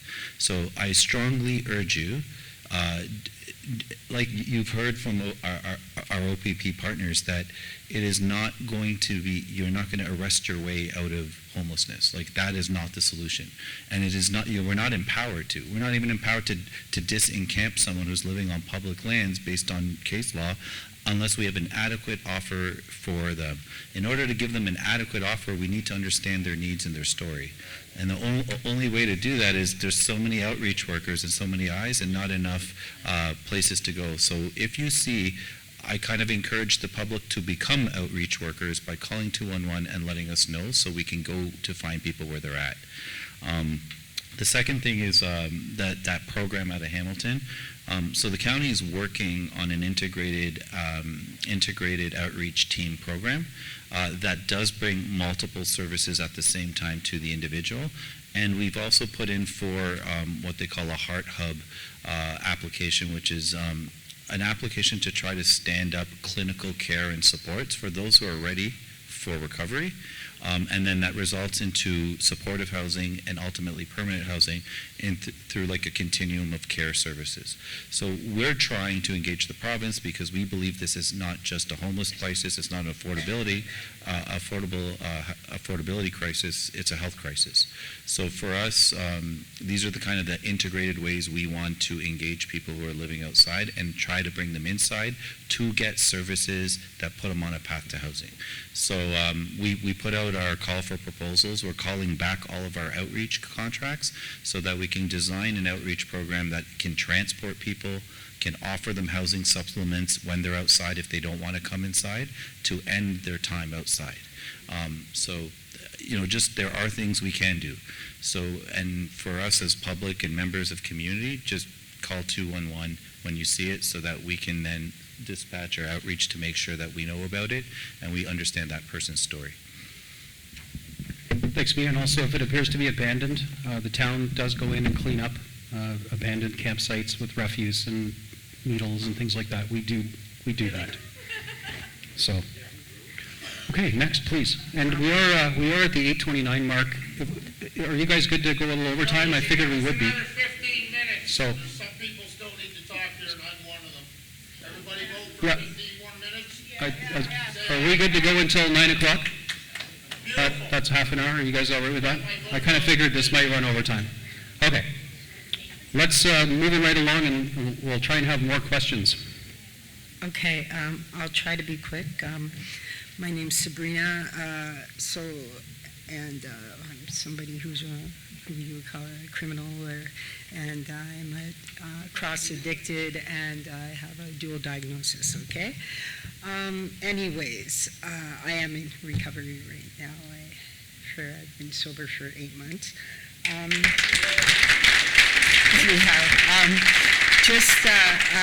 Just a couple of things, two suggestions that I had before I go into another thing that I want to say. So I just felt that when you were talking about the Beausoleil First Nations issue, that nobody is here representing the band, and that you could have possibly tried to get Joanne via Zoom maybe or something, because there was a lot of questions asked that I felt it wasn't really appropriate for anybody else but somebody like other than Chief and Counsel to be handling.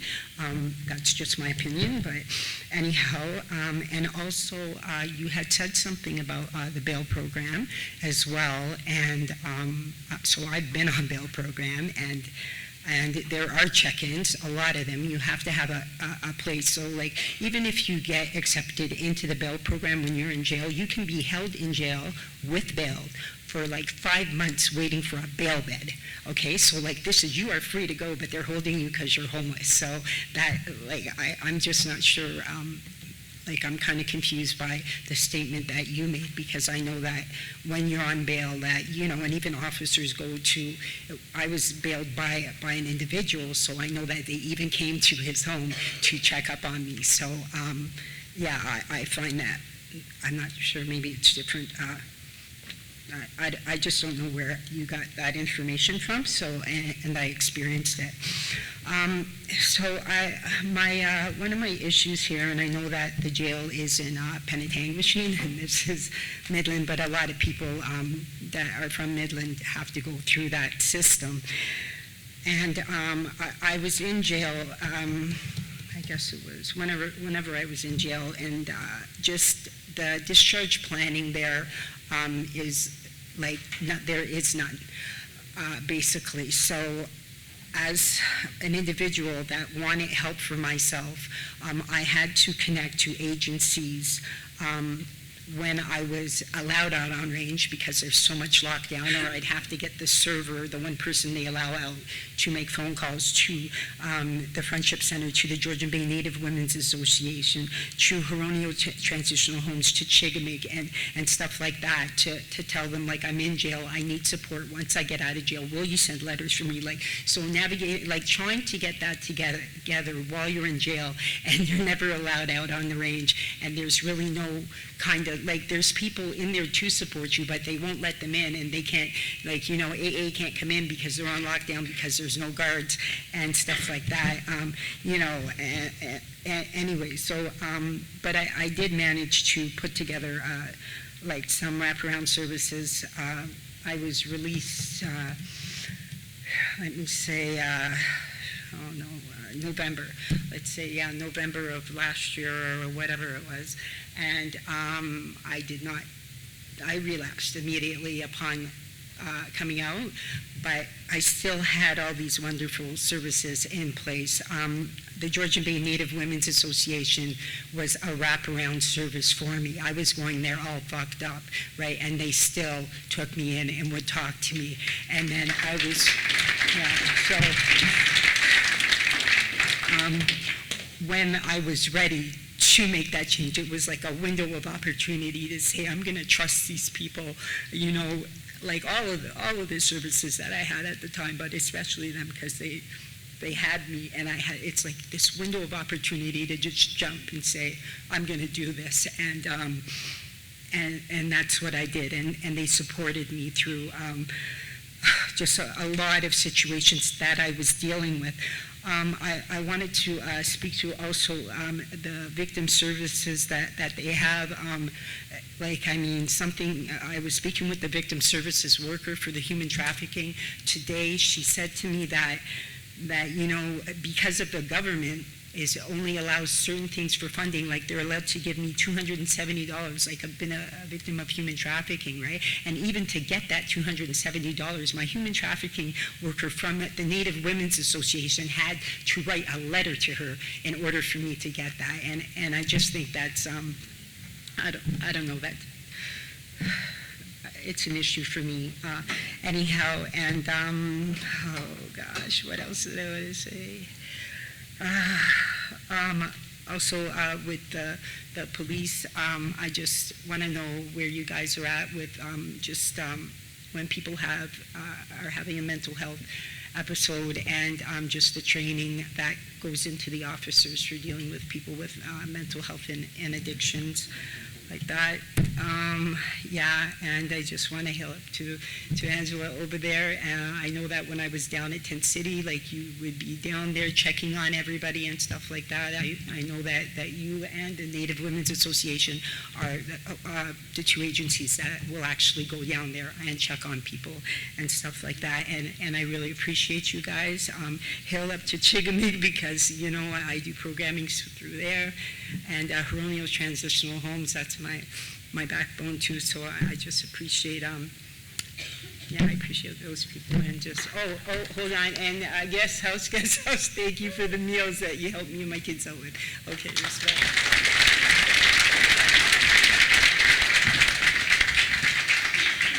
Thank you. Lots in there, and thank you for the courage of coming up and speaking. Thank you, Sabrina, for your comments. I can speak to the mental health training. We have all gone for additional de-escalation training, especially in the past 10 years. So much more importance and knowledge has come forward about de-escalation and mental health and addictions. Right from calling our comm center. When you call any OPP, Provincial Communication Center in the province, there is a crisis worker there. So if a person who calls is in crisis and it's not something where there's violence or safety as an issue that requires an immediate police response, where we would keep you online with the call taker, we will transfer you over and you can immediately speak and be put in touch with a mental health crisis worker right from the first contact when you call us. And then secondly, most detachments now, and including Midland, we have our MCERT program, so the mental health crisis response team. And that's where we have a crisis worker who's doubled up with an officer, and they respond to calls. So when there is an incoming call regarding someone who is in crisis, then that is the response you are going to get. I just wanted to say, because I had an altercation with the police. I was still using at that time, and I was assaulted by them, basically. It wasn't for the women from the guest house coming out and saying, we know who she is, and stuff like that. Like, they were ready to arrest me because I wouldn't give them my name. Because the first thing they said was Sabrina Jackson. They said my name right away, and then they say, what's your name? So I refused to give it to them. So I'm just saying, like, you got a lot of macho kind of people, like, it's not appropriate for them to come and to deal with us in mental health situations, like that. So I'm just pointing that out to you, and I'm glad that you guys are doing that work to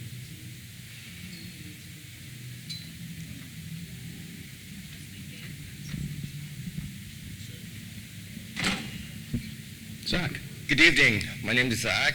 I'm originally from Toronto.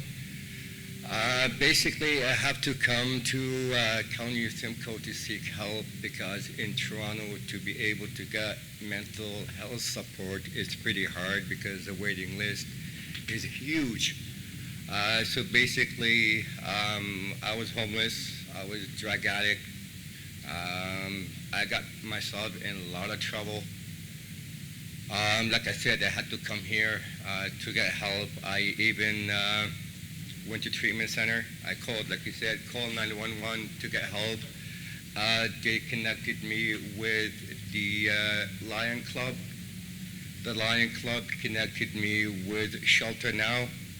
Shelter Now connected me with Waypoint, which I received a great amount of help and support from Waypoint and all these services that this community got to offer. Like, if you are in Toronto, you will not get the services that you can get here because the waiting list is way so long. And on the other note, after all my trouble, with all the trouble with the laws, going to jail, being a drug addict, being homeless, being basically feeling useless, no purpose to live, whatnot, I managed to go to a treatment center. I was there for a year and a half at Hope Acre, and then I moved to Barrie, to a transitional house.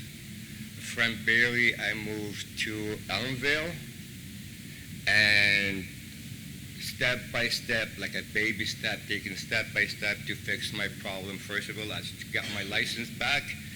I was mobile again, and yesterday, I got my Canadian citizenship, which, thank you.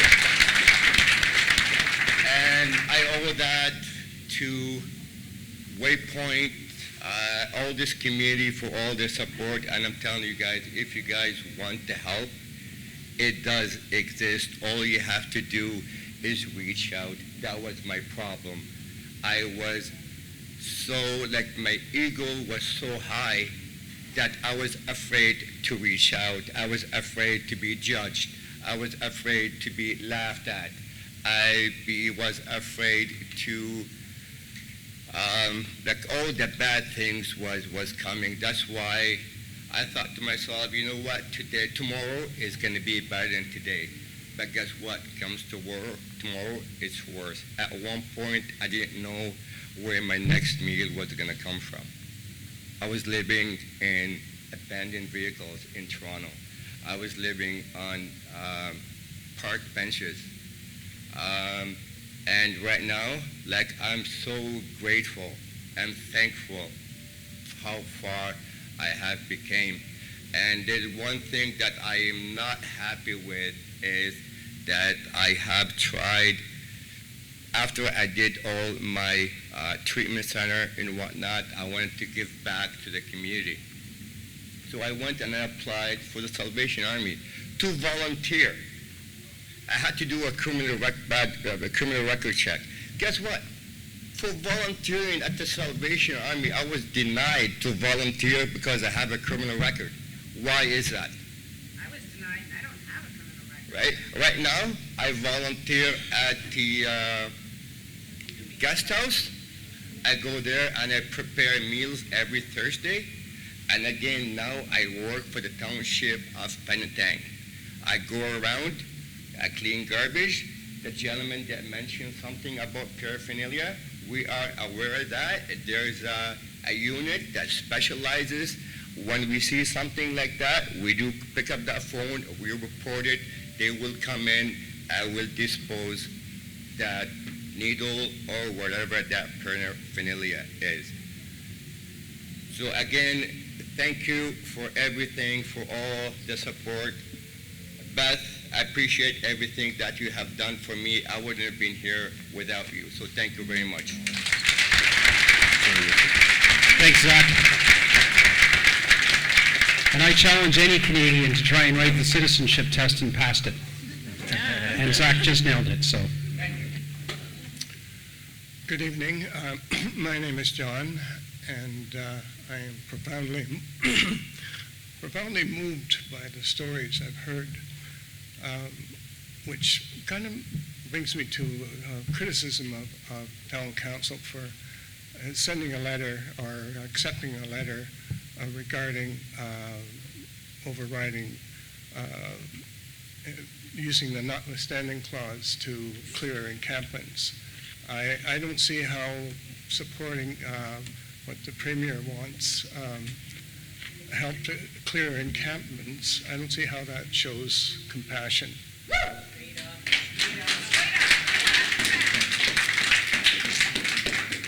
the notwithstanding clause was put in because provinces were afraid of federal government powers.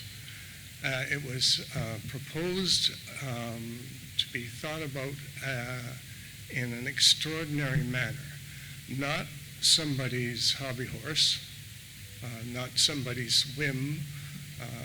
It is a slippery slope, and if the notwithstanding clause is used to override a recent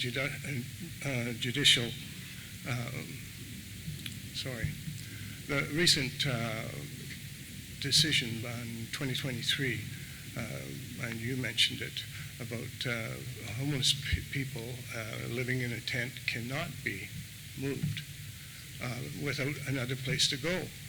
Well, if this clause is used, who does this? Does this mean we're going to have police removing our most vulnerable people? 100%. This is shameful. And think about this now. Think about this. If this becomes normal, to use this clause, supposing a premier, a leader, somebody says, you know something, I don't like Group A. I don't like their religion. I think it should be banned. I don't like Catholic education. It should, the notwithstanding clause could eradicate that easily. So allowing politicians to have these carte blanche things, instead of solving the problem, it's a slippery slope. So I think all politicians, no matter what party, they need to remember, we don't serve them, they serve us. So, thank you. Thank you. We're down to our last 15 minutes of overtime. We're actually fighting for last position over here because we both wanted to be Bill, we last. all drew straws at the start. I broke mine on purpose. Short, I thought short was first. Then I find out short straws last. Sorry, and actually, just before you get going, after the last, I neglected to ask if anyone on our panel had anything to add, because that was a very succinct and compelling, statement.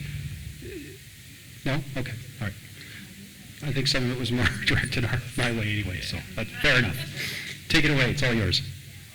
My name is Angela Voss, and I am with Jordan's Life. Jordan's Life stands for Justifying Our Rights to Defend Against a National Stigma with Learning Initiatives and Futuristic Ethics. So the very first thing that I want to say today, out of all of the things that I've heard, there's actually a lot, but I've actually narrowed it down to 3 things that I wanted to say that's really pertinent to me and to the community. Methadone clinics are no longer necessary. All pharmacies can give out methadone and Suboxone.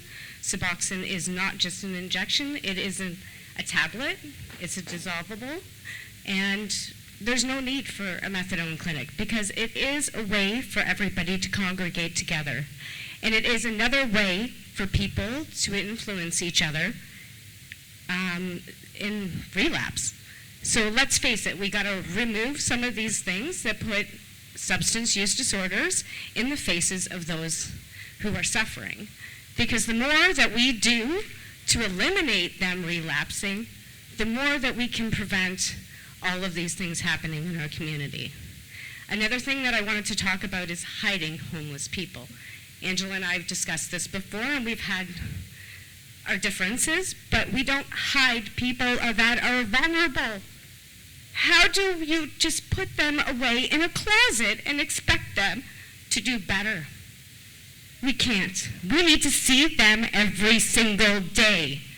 We need to be by them. We need to stop by and drop off a bowl of soup and a smile, because each and every single one of us in this community has the capacity to do these things. I have requested from Bill Gordon, from Andrew Chambers, from Andrea Horwath, I have requested that they put in a place for these guys, because you know what? When we get bombed in other countries, you see lines of tents. People aren't just naturally just tossed out and about. They have services. And that is obtainable today, yesterday. Another thing that I wanted to talk about, of course, was the needles. There's about 2.5 acres of land that is completely covered in needles. I've taken out about 250 needles off the land, and I have not made a dent in it. But yet you're talking about community cleanup. I have cleaned up so many old encampments that have been there for years. Like, the rotting material coming out of the ground. This is unethical for our community to live like this. Our people are suffering. And you know what? Poverty has come on by political will. And it's the will of the people that can make these changes. And you know, I've said, bring them a place. You know what? Yes, they're going to use drugs. Of course they are. But if we're there with them, then they can use it safely. That can prevent people from being in our ER, so your children can get seen by a doctor, rather than a doctor taking 4 hours in the emergency room reviving somebody 10 times. Because the reality is that's what's happening. And when we don't have safe supply and harm reduction, we have needles. We have all these things that are not being attended to, and people are reusing them. So then we have HIV. We have Hep C. We have exacerbated wounds. Some of the wounds that I care for and people call me to care for are tragic. And on young people. And one other thing I wanted to say about the social navigation team in Hamilton, I know that it looks good on paper, but I also have a home in Hamilton, and they suck really bad. They don't respond. They are not there for the people. They have forced them. They have been removing places. More than 500 encampments have been removed in Hamilton unlawfully in the last 6 months. So what we're doing here, by hiding people, by segregating people, by dehumanizing them, stigmatizing them, you're making your community unsafe. And there are safer ways to do it, I know. I set up at City Hall in Hamilton by myself and drew in all of the homeless people, everybody that was ill, everybody that had a wound. Come and stay here and have breakfast. Come and have lunch with me. Let's have coffee. Let's talk about things. Do you know within 1 month, I had 9 people going to treatment on their own. Nobody was forced to go to treatment.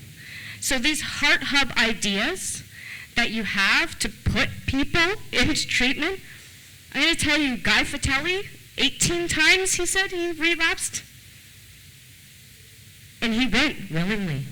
So I don't know how many times your tax dollars want to pay for people to go unwillingly to something that is not going to work. And they're going to have to go 18 times, some of them 20. We need to start looking at people for their possibilities. And the possibility of each and every single human is pretty significant. You know, one of the mayors, I cannot remember his name today for some strange reason, but he pushed a grocery cart across Canada. And now he's a mayor in BC. Everybody has a possibility. And if you look at somebody like they're ugly or you don't like it or whatever, you have to look within yourself and say, you know what? It's not them I don't like, it's the poverty that I don't like in my community. I don't like the unsafeness in my community. But I love the people within my community. I love my neighbors. I'm going to smile at this person because that's all I have today is a smile. And if you have something extra to give them, that's even better. Because you know what? The more you respect them and love them in the depths of hell that they are living in every single day, the more they are going to respect and love your community. And the more they respect and love your community, the less they're going to want to disrespect you in your community and the people here. The only way to fight the hate that we are facing today is with a whole lot of love. Thank you, everybody. Thanks, Angela. I know you're a passionate advocate and a big contributor to conversation online. If you guys follow the posts that I make, Angela is right there, whispering in my ear the good stuff. Panel, there's a lot there. Anything else you'd like to weigh in on? Otherwise, I think we got time for one more question. I have any questions? It's 8:54. Let her rip. I'll try to be quick. I actually came here tonight with no intention at all of speaking. But listening to so much of this, there's just a couple things I would like to take note of. I work for an agency and work very close with the homeless population. And these people up here do so much that isn't even recognized or known. I think a lot of the problem too is there's a lot of division because which everybody's points are valid, but there's the division of I pay property taxes, I should have a right, and then there's the other side too. The gentleman that spoke earlier about the degenerates and stuff. Not every drug addict is a degenerate or a loser or a piece of shit, pardon my language, because that is how some people look at them. My friend and coworker, she's lost her daughter to addiction and has another daughter in addiction. I myself have a daughter in addiction, and I'm raising my 22-month-old grandson because she has gone to treatment, but it took leaps and bounds for her to get to treatment. So somebody had mentioned about, treatment here. We definitely could use that instead of these 6-month waiting lists. And a lot of times it's when you get somebody that's willing to go to treatment, you got to get them now. When they're sitting there and they're broke and crying and they want the help, they got to go now. It's not, okay, we're going to do this, put you on a waiting list for 2 weeks to get an appointment to, maybe get into treatment in 6 months. They're not waiting. They're not going to wait. Like, they're going to just stay in that addiction. So that's a big problem. The rent supplements, that's great. They give you so much of, you get $700 and some on welfare. I work with housing, and we can't even find rooms for them to rent for $800. So how do you house somebody when their welfare check won't even pay for rent? So never mind the food in security. I think those numbers are off the wall because a single person, $400 and some a month, like that's what, $100 a week on groceries? Like that's totally low end, which I get it's, roundabout numbers, but I think tonight was a great breakthrough with you having this whole get together because this is happening everywhere, not just Midland, and I really haven't heard of any other places calling such an open, honest, real conversation. So I thank you for that.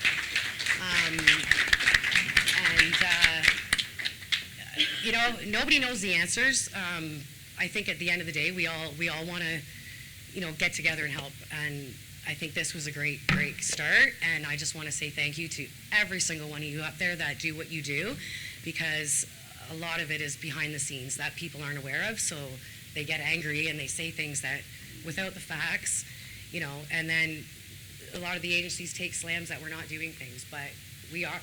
So that's all I wanted to say. Thank you. If I could expand on that, maybe we could get Empower Simcoe to share some successes in finding people places to live outside of the shelter, because I know that they started sharing these facts on Facebook about the collaboration between the shelter and Empower Simcoe, and that would be really, I think it'd be a good thing to take home, that there is actually hope and things are happening. So with Empower Simcoe, with the regional housing services, there's two sides to it. So there is a Housing First program. So that is intensive case management where they work one-on-one with people. So their Housing First is exactly what it sounds like. So they try and house them and then place supports and support them for up to 3 years. Then there is also the housing resource centers, which is what I do. So, yes, so with a lot of the collaboration has been through the County of Simcoe, through rent subsidies, landlord partnership programs, community rent subsidies, and then there's a provincial funding called COB. So through those funding resources, it's been a pretty successful year this year in getting people out of homelessness and into housing. Bravo. So there is movement along that continuum from shelter into supportive housing to being able to live independently. Some people fall out of that wheel and start over again, but that's the nature of it. You get the last word. You're lucky. I'm going to be quick, too. I got to pee now, so. Okay. Anyways, folks, everybody thinks I'm, I don't know, a guest speaker or something. Everybody's waiting for me. Even this guy, fella, do I know you, like, from back in the day? Did I throw lumber on your truck or something at Beaver? I don't know. You're waiting for me. Anyways, folks, great for all being here. Thanks for putting it together, Bill. Sadly, I hate for you guys, you didn't get to talk enough. I wish you should have we all should have drilled 20 questions at you, threw some arrows, and you had more time to speak. But I'm glad you're all there. I know you all are part of your wheels, cogs of a wheel and a motor that all has to work together, and sometimes timing chain goes, skips a beat. We touch base on so many things here tonight, but it's a long, like I say, there's a lot of wheels need to turn together, and I know it's not going to happen. It's baby steps. Sometimes babies stagger back when they also step forward. So I know nothing's going to happen overnight for us. Again, sorry, my name is Peter Vanderheyden. I was formerly a resident of Midland, probably 30 plus some odd years ago. Have recently just moved back this way the last couple of years to start business, try to offer employment, figure out what's going on in this area, potential for myself, potential to maybe help residents and people in business make money. Sadly, years ago when I lived around here, if there was 4 homeless people in Midland, that would be it. One was the old guy that lived in the pump shack to the right of the harbor down there. He's there so long, nobody ever bothered him. He never bothered anybody. I think the story was, Bill, he's the one that tied Noah's Ark off at the dock when he first pulled up and let the first 6 animals out. I think that old guy was the one that tied the boat off. Was it? Anyways, if there was 2 other homeless guys, they were local, you knew their last name, you knew their family. They're just homeless because they didn't like being at home. So, and maybe one other straggler for some desperate reason was having hard times, and when it got cold like this, behind the Edwards Mall, kick the back door in, go in the mom and pa shop, grab a pack of juicy fruit, sit on the curb and wait for local Yoko, constable, whoever, pick him up. He's got room and board for the winter. Now, that problem, it took me, honestly, folks, in 2 weeks back in this area, I ran out of fingers counting the people that either lost their life to addiction or suicide.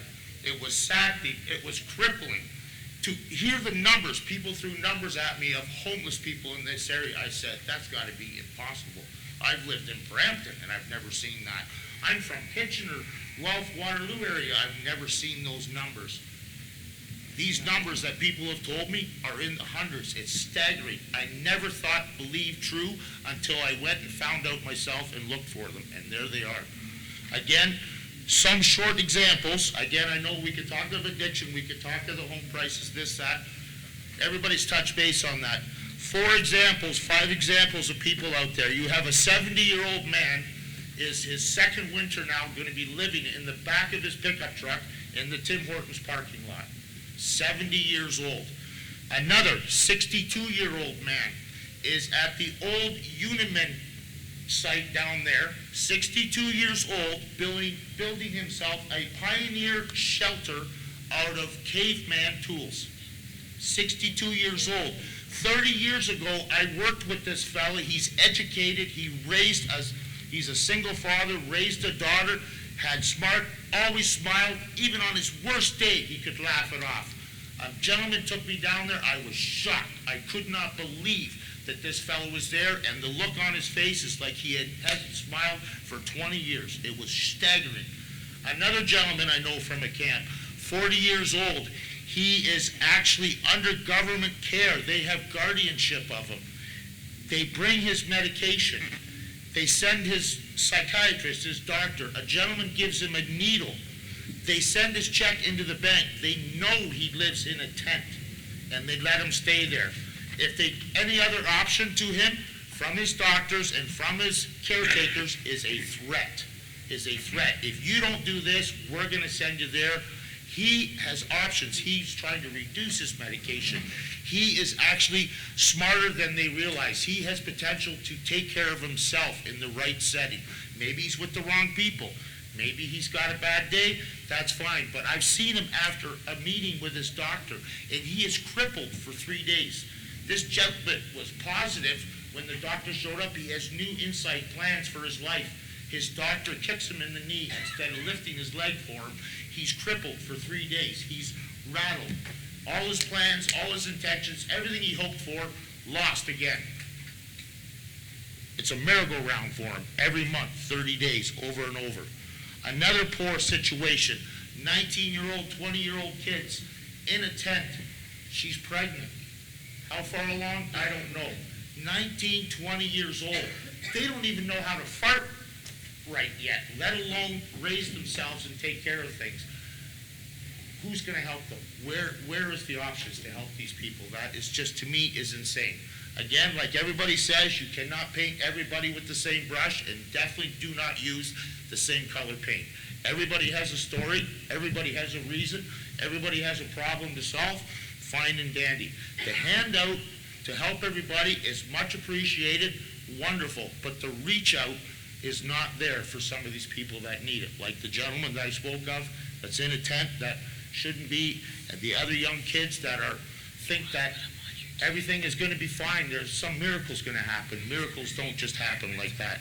All right, Peter, you got a question in there that I'd love to get to the panel, because you're talking about outreach for people in Midland that you believe are unreached and not connected with services, and I know we have people that do this. Don't get me wrong. I'm not saying that these people aren't providing the services. Angela, I've met a couple other people have maybe seen me on the flyby. Some people here in the audience know who I am. They know what I've been trying to do. There's certain things I believe, if available or possible in some of these camp locations. I just have a quick list here. Solar motion lights is something that's very simple, very cheap for somebody to donate. Home hardware, somebody must have a connection. Somebody must have an uncle that owns a store that has them. Porta potty services are a very serious thing. The community is concerned what is happening with these people's waste. Where are they relieving themselves? What are they doing with it? Porta potty services, there must be funding somewhere to make this happen in a situation where it's available for them. Snow removal, again, people have services coming through to take care of these people, doctors, medical conditions that are being taken care of and whatnot. For the police as well, if there's a camp location in an area where snow removal is possible, it's safer for them, it's better for them, for their services, it's better for the ambulance, it's better for doctors, it's better for people trying to provide for the people that are in the tents. As well as the local services that are coming in to provide things or have to get in there. Right now they can walk in. In 2 months they're going to need snowshoes and a toboggan. So to me, some areas, and you know where some of them can be serviced and taken care of properly. Garbage and recycle is a simple thing. Even though they're on assistance or wherever their money comes from, they still live in town. They're still a taxpayer as far as I'm concerned. If it's available to put a recycle and a garbage bin in their area where they can be responsible enough to roll it to the curb, and when your town truck goes by, they can pick it up like any other person in town. Then there's less problems of that waste. They're given water bottles, they're given this, they're given that, which is great. And they're given a garbage bag, but they have no place to put the garbage bag. They have nowhere to take it. They don't have a vehicle. They don't have those services. The garbage bin isn't there, right? And again, I have a new little gang I started in town. You haven't probably heard us about us yet, Bill, but we're the IGA gang. We're the Independent Garbage Association. I have a truck. I have a trailer. We go out, we collect some scrap metal, fuel the truck, keep the wheels turning. After that load, we pick up a load of skids. I'm trying to help some of these people give them a little Boy Scout skill, a little Army knowledge. Get the tents off the ground, get a skid. You need this fire pit, you gotta have skids, you gotta have this. Bring what they need. Try to help them out. We do that as well. And then, I don't know which one of your guys is cleaning up these campers, because me and the Iga boys, we're doing it on our dime. I've had people donate $40, do a dump run. 2 guys volunteer their time. Some of them not even from the camp. Some of them are just friends of people who live in a camp. And they go, Pete, buddy, $40, let's do it, man. Let's take all that garbage there. And sadly enough, some of the stuff is not their garbage. You have tax-paying residents here in town that are too tight to pay $25 at your dump to get rid of their couch. So what do? Even in broad daylight, real right by the encampment, him and the wife get out, get back in the SUV and pull away. Yeah, I took 2 couches, 2 recliners, electric recliner. Why would a homeless guy need an electric recliner, Bill? He's got no hydro. $51 at the dump. 2 days earlier, 40 some odd dollars. Some of these campers have also, on check week, here's $20, Pete. Please take my garbage. Let's get it in the trailer. So-and-so over there, he's got $20. Let's put his 10 bags in. Pete, you got some good suggestions in there. One Actionable last items. You got one more? 'Cause I want to. One last thing the Iga gang does, sir. All right. Sometimes I roll by a camp, I'll put 4 of them in the back of my pickup truck, and guess where we go? Wally World. We don't always put in the garbage, sometimes we take out. We go to Walmart, I take them around the back, the food bins are there, and they feed themselves. And they load up, I say, fill the back of the truck. Sometimes we come out, they throw out food that's not dated for 3 more days, but whatever their rules are, whatever their regulations are, they have to throw it away. To me, it makes no sense. I took 2 ladies up there one night. The warehouse guy kicked the door open, started screaming at them. I jumped out of the truck and looked at him and said, fella, these ladies are starving. Do you not dare even raise your voice at them. If you were in their situation, you'd be in that bin too. Sadly. So that's a good point, and I don't know off the top of my head, maybe someone from the panel does, but there's actually a program that got started in one of the big cities that takes that food and diverts it rather than going in the dumpster. Yeah, I can't remember the name of the program, but I remember reading about it. So it'd just be a matter of trying to get that extended for up here. So there's actionable. I'll give you my license plate number. You call the guys at the Public Works at the dump, and you tell them this guy gets a pass card. No game play. I can take you right now. To down by the coal docks, and there's $150 guaranteed, $200 worth of tent stuff there. I'll meet your Public Works guys there tomorrow. And sadly enough, sir, I'll throw one more arrow and that'll be it. I've been cleaning an area right now as tough as I can, and your parks guys blow and suck the leaves off the sidewalk every day down the path, and one of your taxpayers, leaves are free at the dump, right, Bill? One of your taxpayers, too lazy, probably a lineup on the side of the road. What does he do? He pulls down to the end of the turnaround at the trail and throws off about 40 bags of leaves. Your Public Works guy drives by it for 2 weeks, sir. 2 weeks. He drove by that, sucking leaves off the sidewalk. Does he call Joe Blow at the shop and say, hey, send 2 Bofunks down to the corner, walk and don't walk? There's 50 bags of leaves. Guess who moved them and got rid of them? Me and the Iga boys. Yeah, thank you for that. And actually, that's a good point. If you see something that you think the town should be aware of, and you think, well, why doesn't the town know this? Don't assume we do. Call the town 526-4275 or email service@midland.ca. That'll get it in the ticket system, and then the boys will have to do it because it's in the computer then. Panel folks, I appreciate this, and you got the last word because I like to give the password to the council. I just wanted to address the crowd. There's lots of feedback. Bringing this back to supportive housing and the needs of our community, I just want to quote somebody that is a nonprofit supportive housing person. It is highly unlikely that someone will get sober or find a job or reestablish family relations while living under a bridge or wondering where they'll sleep at night. And I think that's one thing that we have to keep in mind as we move forward in looking at deeply affordable, not just affordable housing. And a lot of the things we're doing at the community level, such as emergency shelters, healthcare, and police services to address homelessness, is going to cost way more than creating supportive or affordable housing right here in Midland. And I hope that we're all able to see this like initiative taking approaches to support those most vulnerable people within our community, the people that we see every day. Somebody said, let's just say hi, and I think that's so important, is that humanity piece. So I'm sure there's other people on the panel that want to speak. Everybody's getting tired, but I just want to say thank you so much for coming, for giving us your time, for your questions. It's really appreciated.